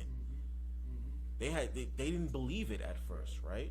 So when Abraham and Sarah actually bring forth Isaac, they're overjoyed. They probably start to forget about Ishmael. You know what I'm saying? He's healthy. His mother's fine. His mother's young, to the point where now Hagar starts to cause disruption in the house, and starts to mock and starts to disrespect the order, and then she gets kicked out. And it was righteous that she got kicked out because she's not supposed to be an heir. This child is not an heir with them. And so, you got a scripture? Yeah, I got 3 scriptures. Yeah, go ahead. It's in Hebrews, the 11th chapter. Hebrews, Start with the 11th verse. Hebrews 11:11. Yeah, Hebrews 11:11. Okay. It says, through faith also Sarah herself received strength to conceive seed. Mm-hmm. Also delivered of a child when she was past age, because she judged him faithful who had promised. Therefore sprang there even one, even as good as dead, as many of the stars of the skies in multitude. Right. Right? And as the sand which is by the sandshore innumerable. These all died in faith, not having received promises, Right. but having seen them afar off. Right. They believed that it was going to happen in the future. They weren't going to. A lot of the prophecies that we read about in the Bible, they didn't happen in the lifetime of the person who prophesied it. They happened way after. Go on. You had more or no? There's more, but you can stop right there. Okay. That was Hebrews 11:11. Hebrews 11, verse 11 to 13. All right. Hebrews 11, chapter 11 to 13. Chapter 11, verses 11 to 13. So we saw how Isaac, Abraham and Sarah and Hagar and Ishmael, how that family broke up. Now we're gonna get into our family, Isaac, Rebekah, Jacob, and Esau. So now we're gonna jump to 25, Genesis 25. This will probably be the last family I'll go over tonight. Chapter 25, and we're going to read, start at verse 19. You said Isaac? Rebecca? No, right now, the family going over now. Isaac, Rebekah, Jacob, and Esau.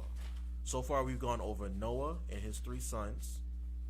Then we went over Abraham, Hagar, Sarah, Isaac, and Ishmael.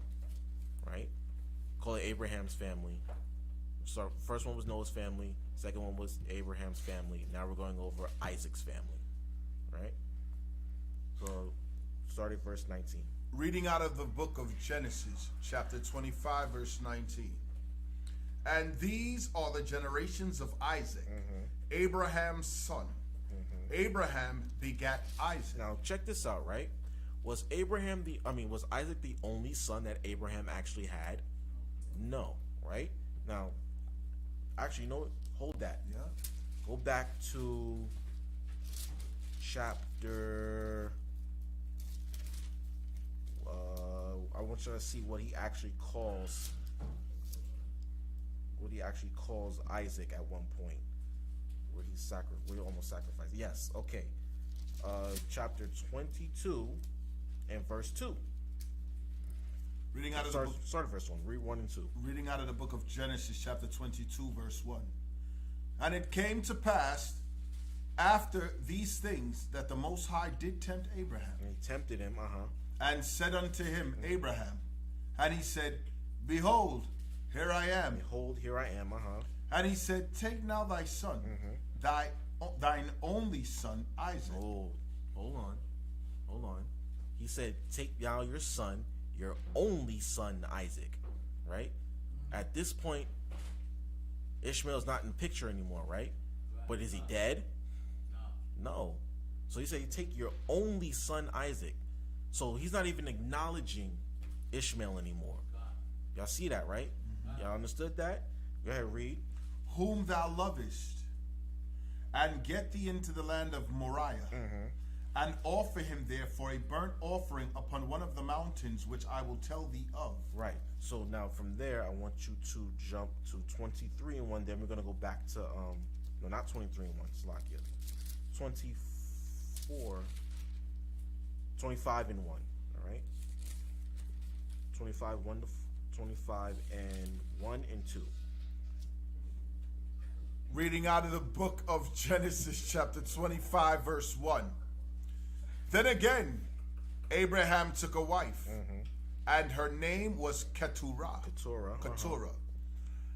And she bare him Zimran, and Jokshan, and Medan, and Midian, and Ishbak, and Shuach. So I just wanted to show you that Abraham actually had more children, but of course, Isaac was the chosen seed.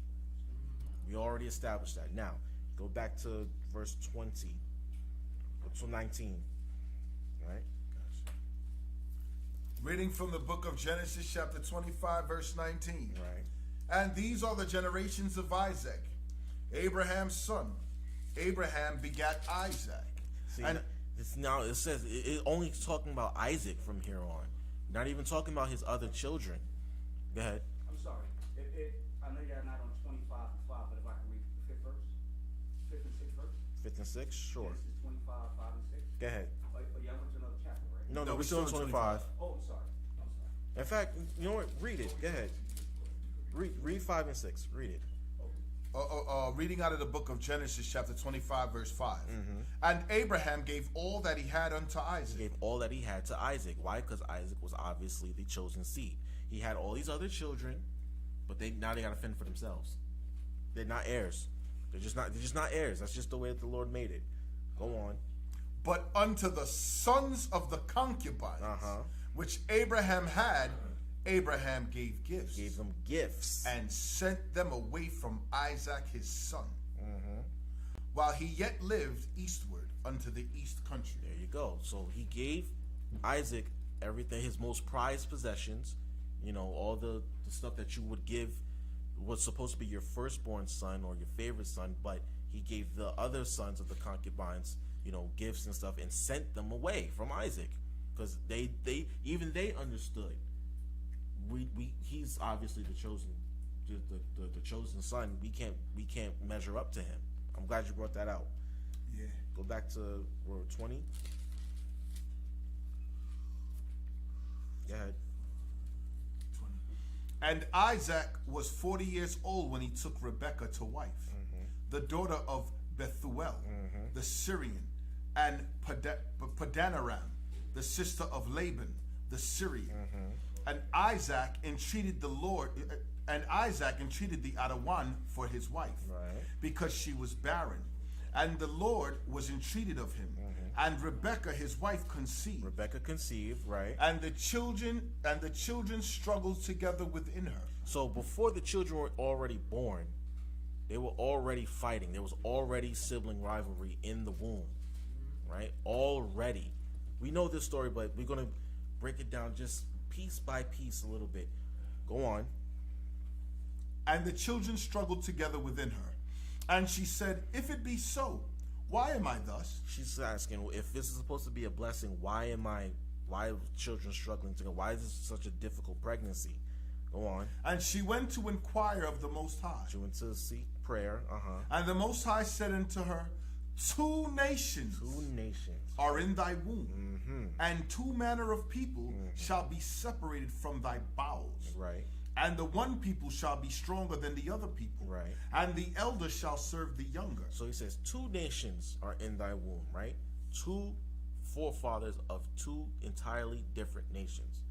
And it said two manner of people, right? One people is going to be like this, other people are going to be like this. They're always going to be different. They're not the same kind of people, right? And it said the one people shall be stronger than the other people. That means they will never be equals.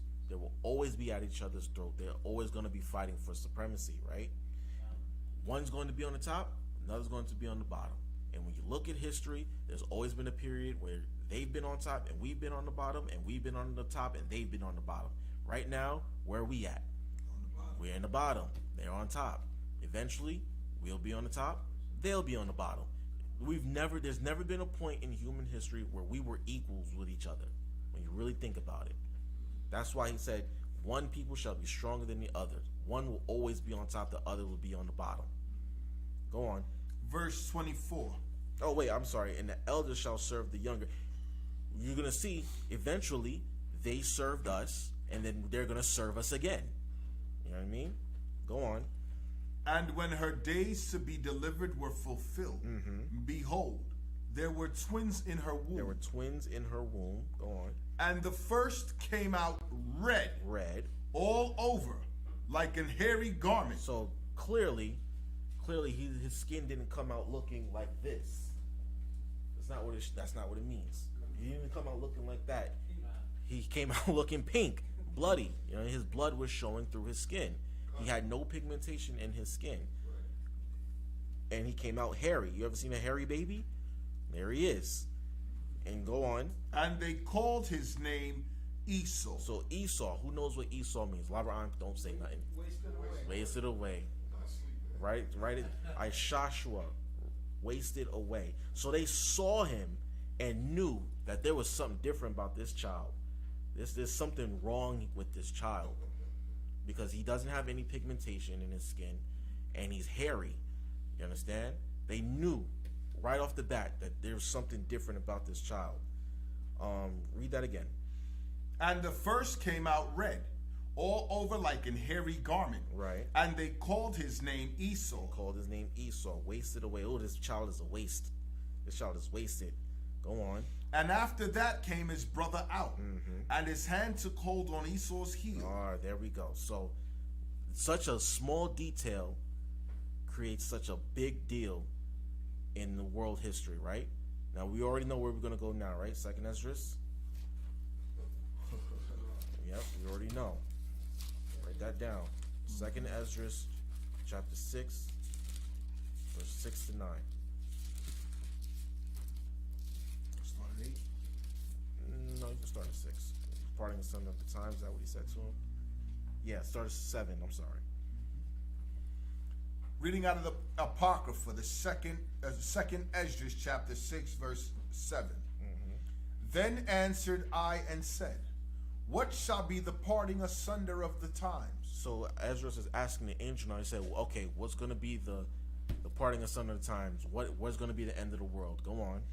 Or when shall be the end of the first, and the beginning of it that followeth? Beginning of it that followeth. Go on. And he said unto me, from Abraham unto Isaac, Right. when Jacob and Esau were born of him, Jacob's hand held first the heel of Esau. So Jacob's hand, like I said, it may seem like a minor detail when it happened, but what Isaac and Rebekah didn't understand was that was a symbol of what's going to happen during the end times.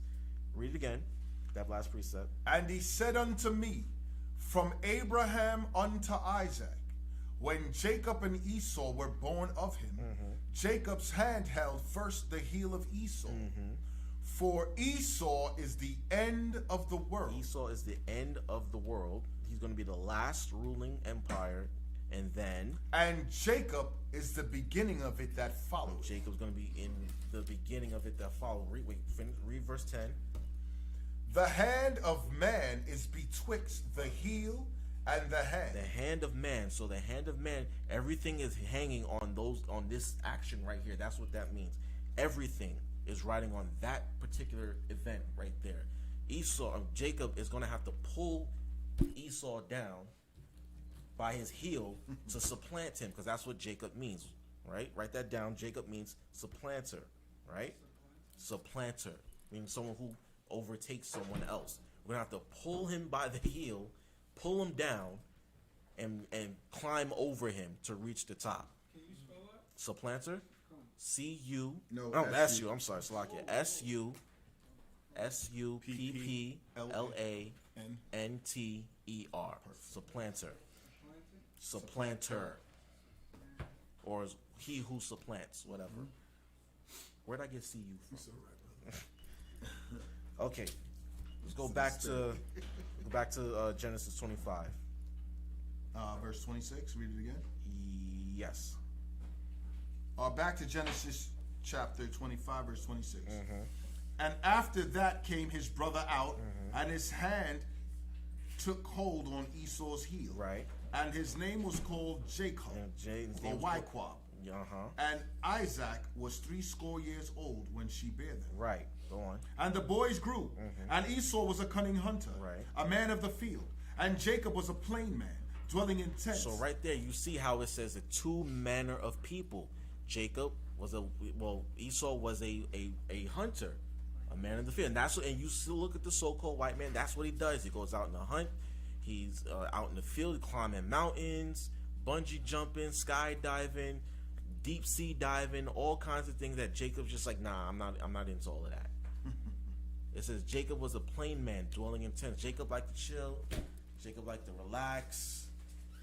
You know, and you look at the so-called black man today, it doesn't take much to get Jacob to satisfy Jacob. You get food, music, liquor, weed, and that's it. And we're having a good time. Am I wrong? He was a plain man. He was very chill. He was very mild-mannered. All right? Go on. And Isaac loved Esau. Isaac loved Esau, right? Because he did eat of his venison. Uh-huh. But Rebekah loved Jacob. Now, check this out, right? Here you're seeing that the two parents obviously have favorites. They have favorites, right? Now, if any of you are parents and you have multiple children, the odds are you have a favorite child for whatever reason. But the key is to not treat your children differently based off of how you feel about them. But the reason that these two are favored by their children is for Isaac, in my opinion, it's just a superficial reason. It's like, hey, I like this boy gets me venison. There's really no other reason to like him. He's not a likable person. You know what I mean? But why do y'all think Rebekah loved Jacob more? Let me see who's thinking spiritually. Why did Rebekah love Jacob more than Esau? Anybody? She remembered that. Thank you. She remembered what the Lord had told her. She remembered exactly the prophecy of what would befall these two, what type of person Jacob would be. So she knew that, okay, this boy's actually, my younger child is the chosen child. Now, here's another thing that we recognize in the Bible. A certain parent's favorite child is not necessarily going to be the child that the Most High chose. You understand?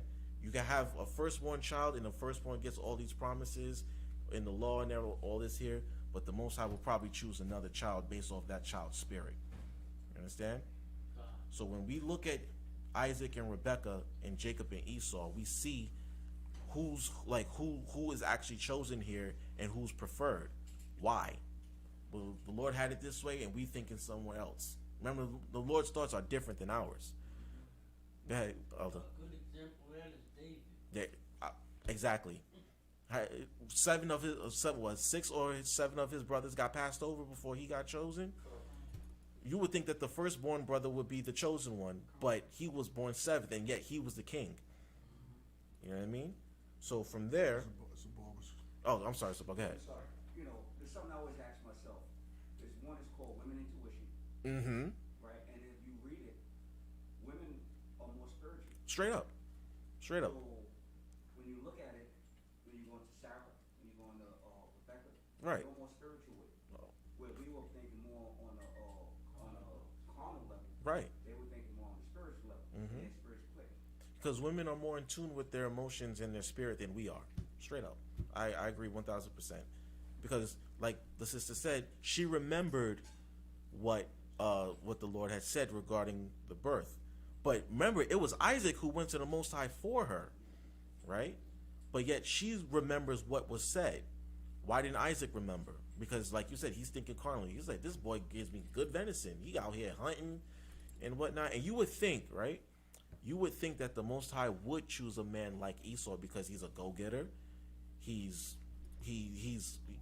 go hunting. He does everything that you would think that someone would want in a human being. But the Lord said, nah, he's actually vile and vicious. Remember, I went over this the other night. Esau is Cain, come back in the earth. So that's a fugitive and a vagabond right there. They don't see that. Isaac probably never saw that. Rebecca may have. Like you said, she's more in tune with it. So when it comes to their destinies, we have to see where we fit in with it and how the Most High wanted to orchestrate this thing. Because you hear a lot of people say, Jacob was a liar and a thief and this, that, and the third. And it was like, no, this was ordained before that. In fact, we're going to read that in a few minutes. Where do we leave off? 27? Yeah, 28. Right. Go ahead, read 28. And Isaac loved Esau because he did eat of his venison. Right. But Rebekah loved Jacob. Rebekah loved Jacob because she knew the prophecy. She remembered what was said to her. Go on. And Jacob sod pottage, and Esau came from the field, and he was faint. See, now, check this out, right? I read a book. I forget if it was a book or an article, but it said that the reason why that Esau, I don't know how true this is, but it sounded interesting, and it sounded like it could be reasonable. But what I read was that the reason why Esau came back so faint was that he was actually trying to kill Nimrod and he failed. I don't know if that's true. I don't believe it, but I read it somewhere. It was According like to other books, whatever you according to the readings, he didn't fail. he killed Nimrod. According to another lesson, he killed Nimrod. Oh. Cut his head off. He cut his head off, and it almost killed him. You know what I mean? I'm gonna have to find that book. Where'd you read that? We'll talk. All right, Con. But that's why he came back so faint, because he was actually out there killing Nimrod. All right. He Yeah. is the sword of the Most High. He is just that's what he was blessed with, right? Yeah. So go ahead, read on. And Esau said to Jacob, feed me, I pray thee, with that same red pottage, for I am faint. Therefore was his name called Edom. Edom means red. Write that down. Adwan, red. Okay, Edom means red. Go ahead. And Jacob said, sell me this day thy birthright. Right. And Esau said, behold, I am at the point to die. And what profit shall this birthright do to me? There we go. So Esau had no regard for his birthright. Why? Because he's a vile, vain fornicator, right? Get that in Hebrews real fast. 12 and 6. Yes. He's a profane fornicator. He had no regard for his birthright. Go on. Reading out of the book of Hebrews chapter 12 verse 16. Lest there be any fornicator or profane person as Esau, who for one morsel of meat sold his birthright. Sold his birthright for one morsel of meat, right? Go on. For ye know how that afterward, when he would have inherited the blessing, he was rejected. So he knew that he felt that he was going to die. So what point is this birthright? Right? But he figured out, once he learned that he wasn't going to die and he would have inherited it, he actually learned that he was actually rejected. Why? Because he's a profane fornicator.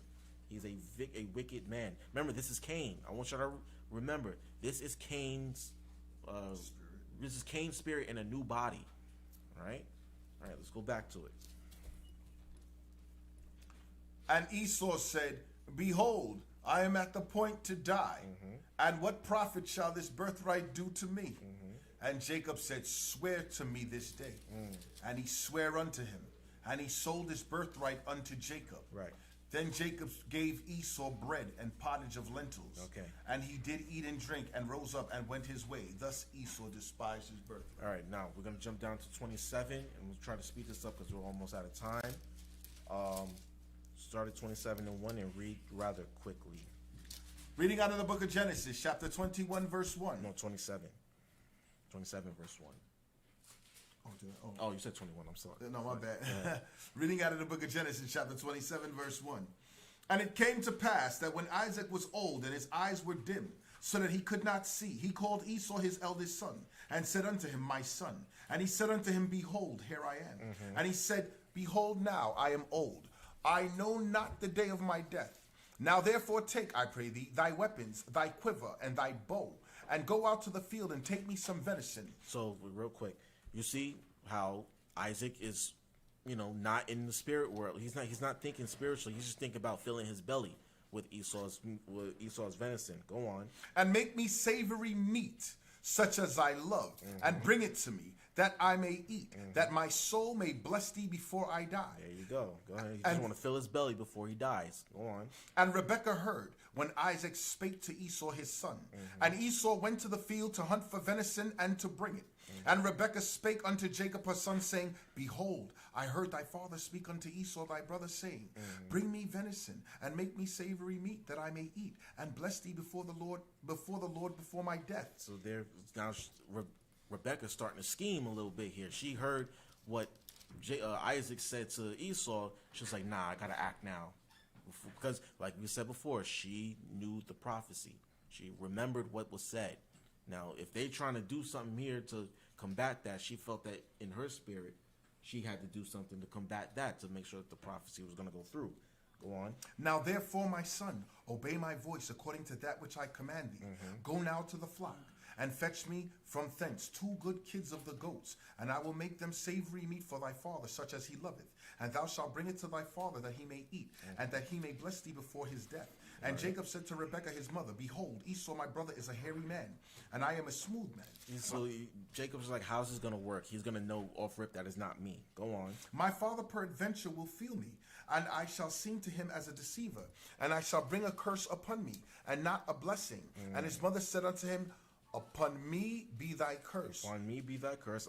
My son, only obey my voice, and go fetch me them. Stop right there. So she's thinking, Jacob is thinking, if I do this, I'm going to be seen as a liar and a deceiver and, and cursed. You're going to bring a curse upon me, Mom. She's like, no.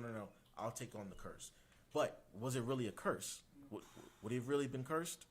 Why? Why is he chosen? Just because the Most High made it that way. So we're going to jump to Romans real fast. 9. Yes.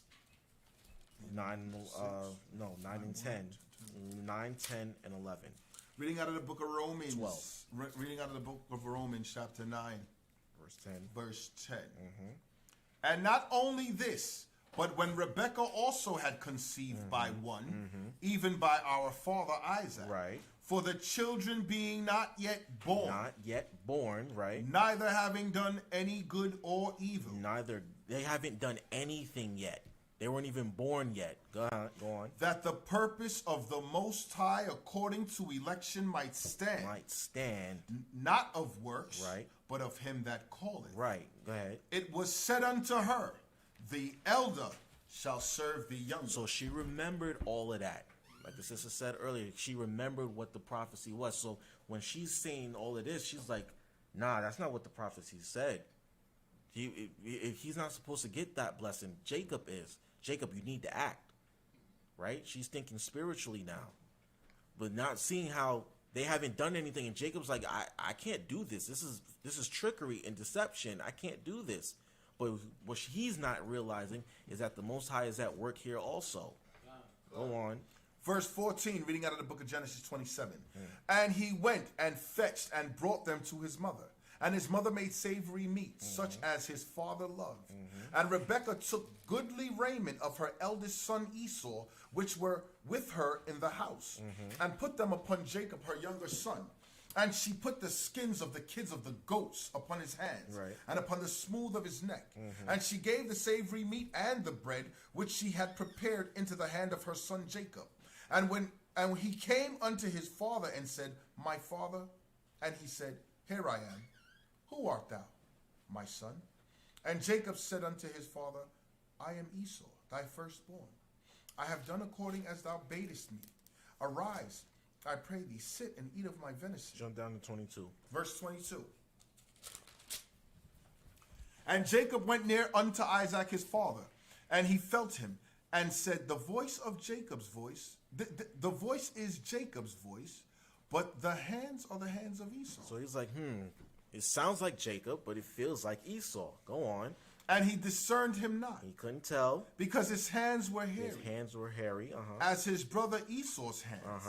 So he blessed him. Go on. And he said, Art thou my very son Esau? And he said, I am. And he said, Bring it near to me, and I will eat of my son's venison, that my soul may bless thee. And he brought it near to him, and he did eat.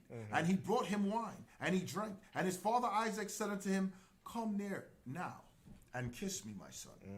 And he came near and kissed him. And he smelled the smell of his raiment, and blessed him, and said, See, the smell of my son is the smell of a field which the Lord hath blessed. Therefore, the Most High give thee of the dew of heaven. Right. And the fatness of the earth. So now he's starting to bless Jacob with what is reserved for Esau. I use that term loosely. Go on. And plenty of corn and wine. Let people serve thee, and nations bow down to thee. We're going to have that in the kingdom. Go on. Be Lord over thy brethren, and let thy mother's sons bow down to thee. Right. Cursed be every one that curseth thee. Right. And blessed be he that blesseth Now thee. notice the Most High actually said that to Abraham also in Genesis chapter 12. He said, bless those that bless thee, curse those that curse you. Go on. And it came to pass, as soon as Isaac had made an end of blessing Jacob, and Jacob was yet scarce gone out from the presence of Isaac his father, that Esau his brother came in from his hunting. So as soon as Jacob left, here came Esau. Now here we're going to see the dysfunction and the split and the breakdown of this royal family, if you really will. Go on.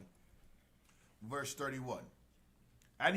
And he also had made savory meat, Right. and brought it unto his father, and said unto his father, Let my father arise, Let my father arise and eat of his son's venison, that thy soul may be blessed. And Isaac his father said unto him, Who art thou? He said, who's that? Go on. And he said, I am thy son, thy firstborn Esau. Your firstborn. It's me, Dad. What are you talking about? Go on. And Isaac trembled very exceedingly. He got scared and said, Who? Where is he that hath taken venison and brought it me? And I have eaten of all before thou camest, and have blessed him. Yea, and he shall be blessed. so he sealed that. He said, yeah, who's the God that I blessed? And yeah, that man is blessed now. I gave him the blessing. Go on. And when Esau heard the words of his father, he cried with a great and exceeding bitter cry, and said unto his father, Bless me, even me also, O my father. So notice, remember back in Hebrews, he said, it said that when he realized that he would have inherited that actual blessing, he was actually rejected.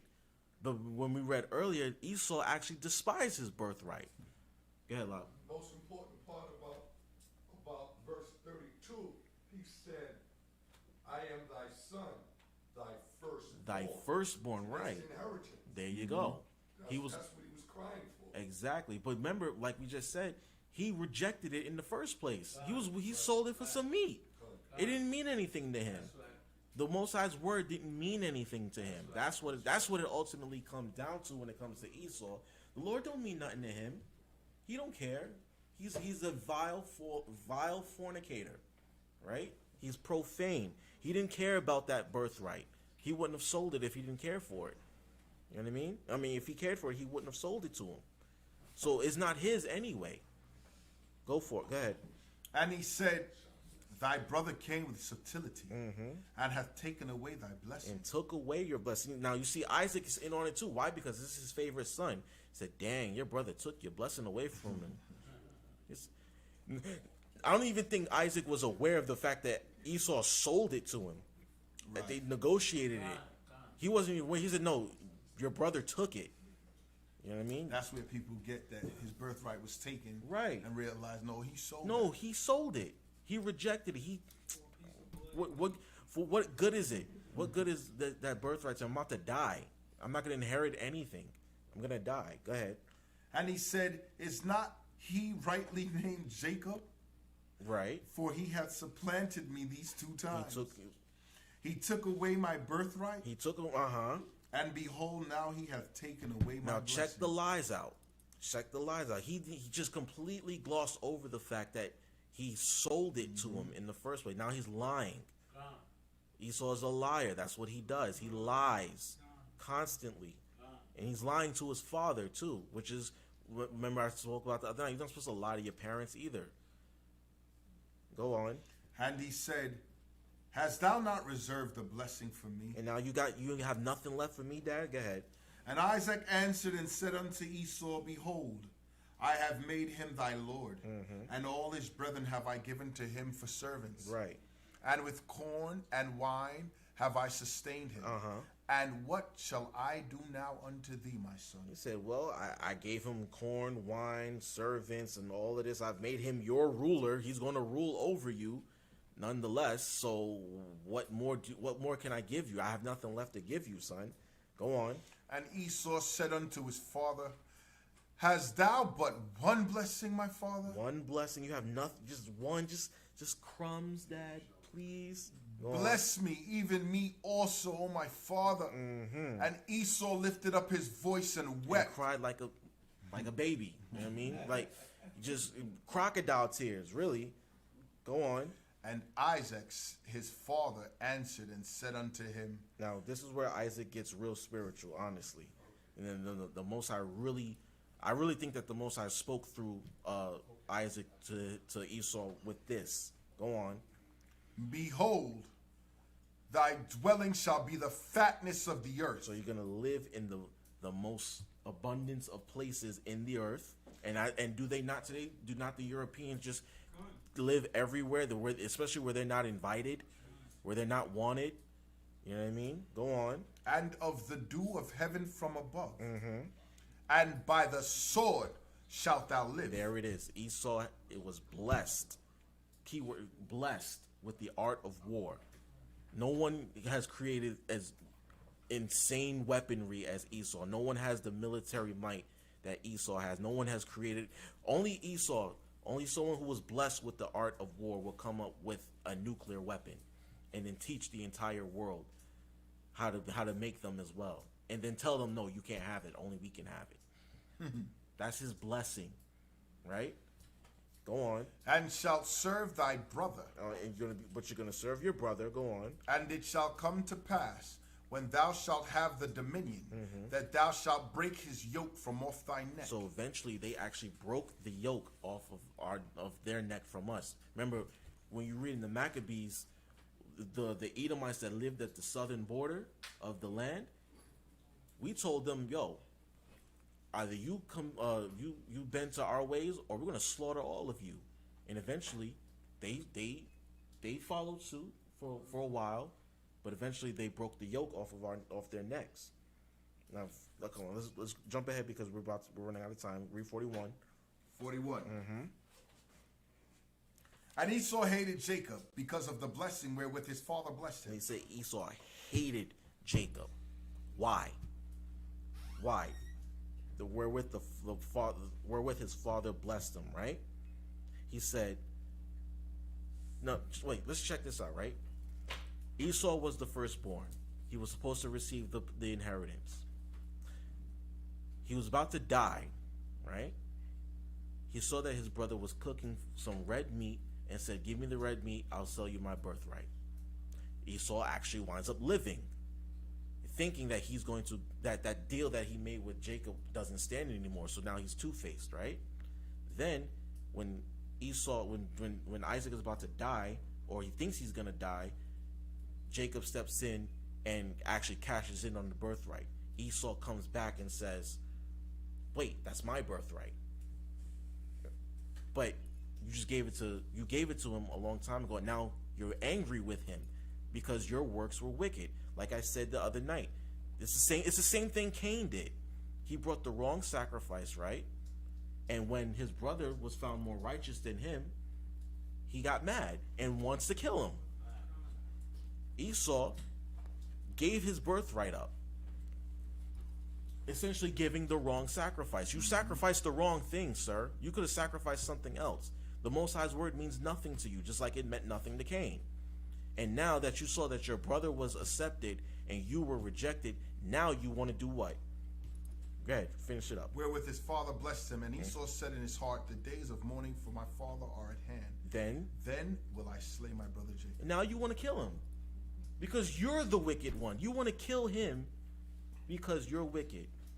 It's the same exact thing Cain did. What's up? Yeah, but if you killed all of Jacob's children, he thought that he'd be able to get the inheritance again. That's what it's about. Because when he ate the potted meat, that was carnal. That was carnal. So when Isaac gave him his blessing, that's when the spirit came and blew him up. Because then he became spiritual again. And you know, spiritually he was done. There you go. And when you think about it, right? Cain's descendants, especially, remember we were at earlier, Tubal Cain, right? He was an artificer, right? Not only were they making, like you said, idols and stuff, they were making weapons, instruments of war, swords and spear hooks and all that other stuff. Esau, blessed with the art of war, guns, knives, bows and arrows, and now nuclear bombs and stuff. This is what he does. Also, he can try and kill us because he, like you said, he wants the inheritance back. But he can't have it back. Read that last precept again. And Esau hated Jacob because of the blessing wherewith his father blessed him. And Esau said in his heart, the days of mourning for my father are at hand.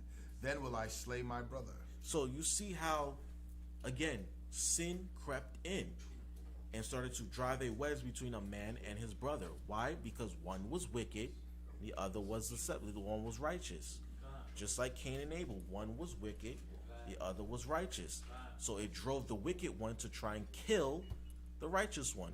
For what? Because you were the wicked one. All right? With that, I'm going to end the class there. I want to say shalom. I want to make an announcement real fast. From do you know what the brother's name is? Zaquan? Kahan. That's from Kahan himself? Okay, so from Priest Kahan down in Florida, right? So on November 28th, which is actually Saturday night, Sunday night into Monday night, I'm guessing. He's calling for National Unity Prayer Day. Oh, it starts at noontime. So on noon on November 28th, which is, like I said, Sunday. Yes, that's Sunday. This coming Sunday, they're calling for National Unity Prayer Day for forgiveness of sins and other petitions to the Most High. It says this prayer is regardless of camp affiliation or doctrine. So, I'm guessing if they want us to reach out to other brothers and sisters around Zaquan. Is there like is gonna be like a live stream or something like that, or is it just? Yes, if you look, you said about YouTube. Okay, yeah. Okay, so y'all, the channel that they'll be broadcasting on is Yah World 777 YAHWORLD, the number 777, November 28th.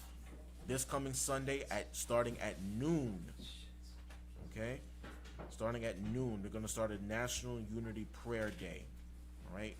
All brothers and sisters are invited. What's up? Yeah, is it gonna be continuous or is it gonna be everybody do the can y'all explain a little bit more?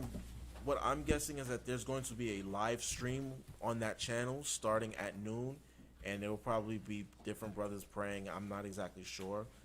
I'm pretty sure the Kahan will actually go into detail once he actually starts it, or maybe brothers and sisters will call in and ask for, specific prayers or something to that effect.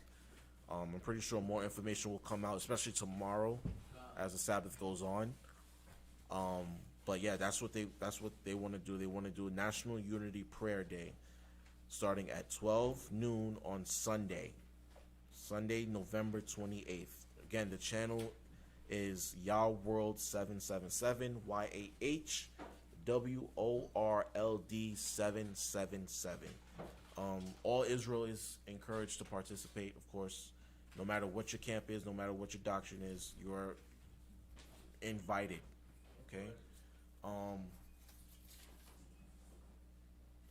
If you want to donate, brothers and sisters, if you want to donate to the H.O.D.C ministry, our cash app is $HODC Camp NY. Again, H.O.D.C Camp NY, $HODC Camp NY. Again, we are here Friday night, 7 p.m. sharp, not 7:30. 7 p.m. sharp, Friday nights, 12 p.m. sharp, Saturday afternoon. Anything else? Any other announcements need to be made? Cap, elders, the Sabbath continues. Most High, may the Most High bless you all and keep you all as you go on your travels, and come back tomorrow afternoon. We'll be here, Most High willing. And with that, we say shalom, shalom, shalom. Make some food to H.O.D.C, the address of the school, again, is 191 Howard Avenue in Brooklyn, New York, between Chauncey and Bainbridge. All right, we hope to see you, brothers and sisters, at the school, 12 p.m. sharp. Shalom. some food.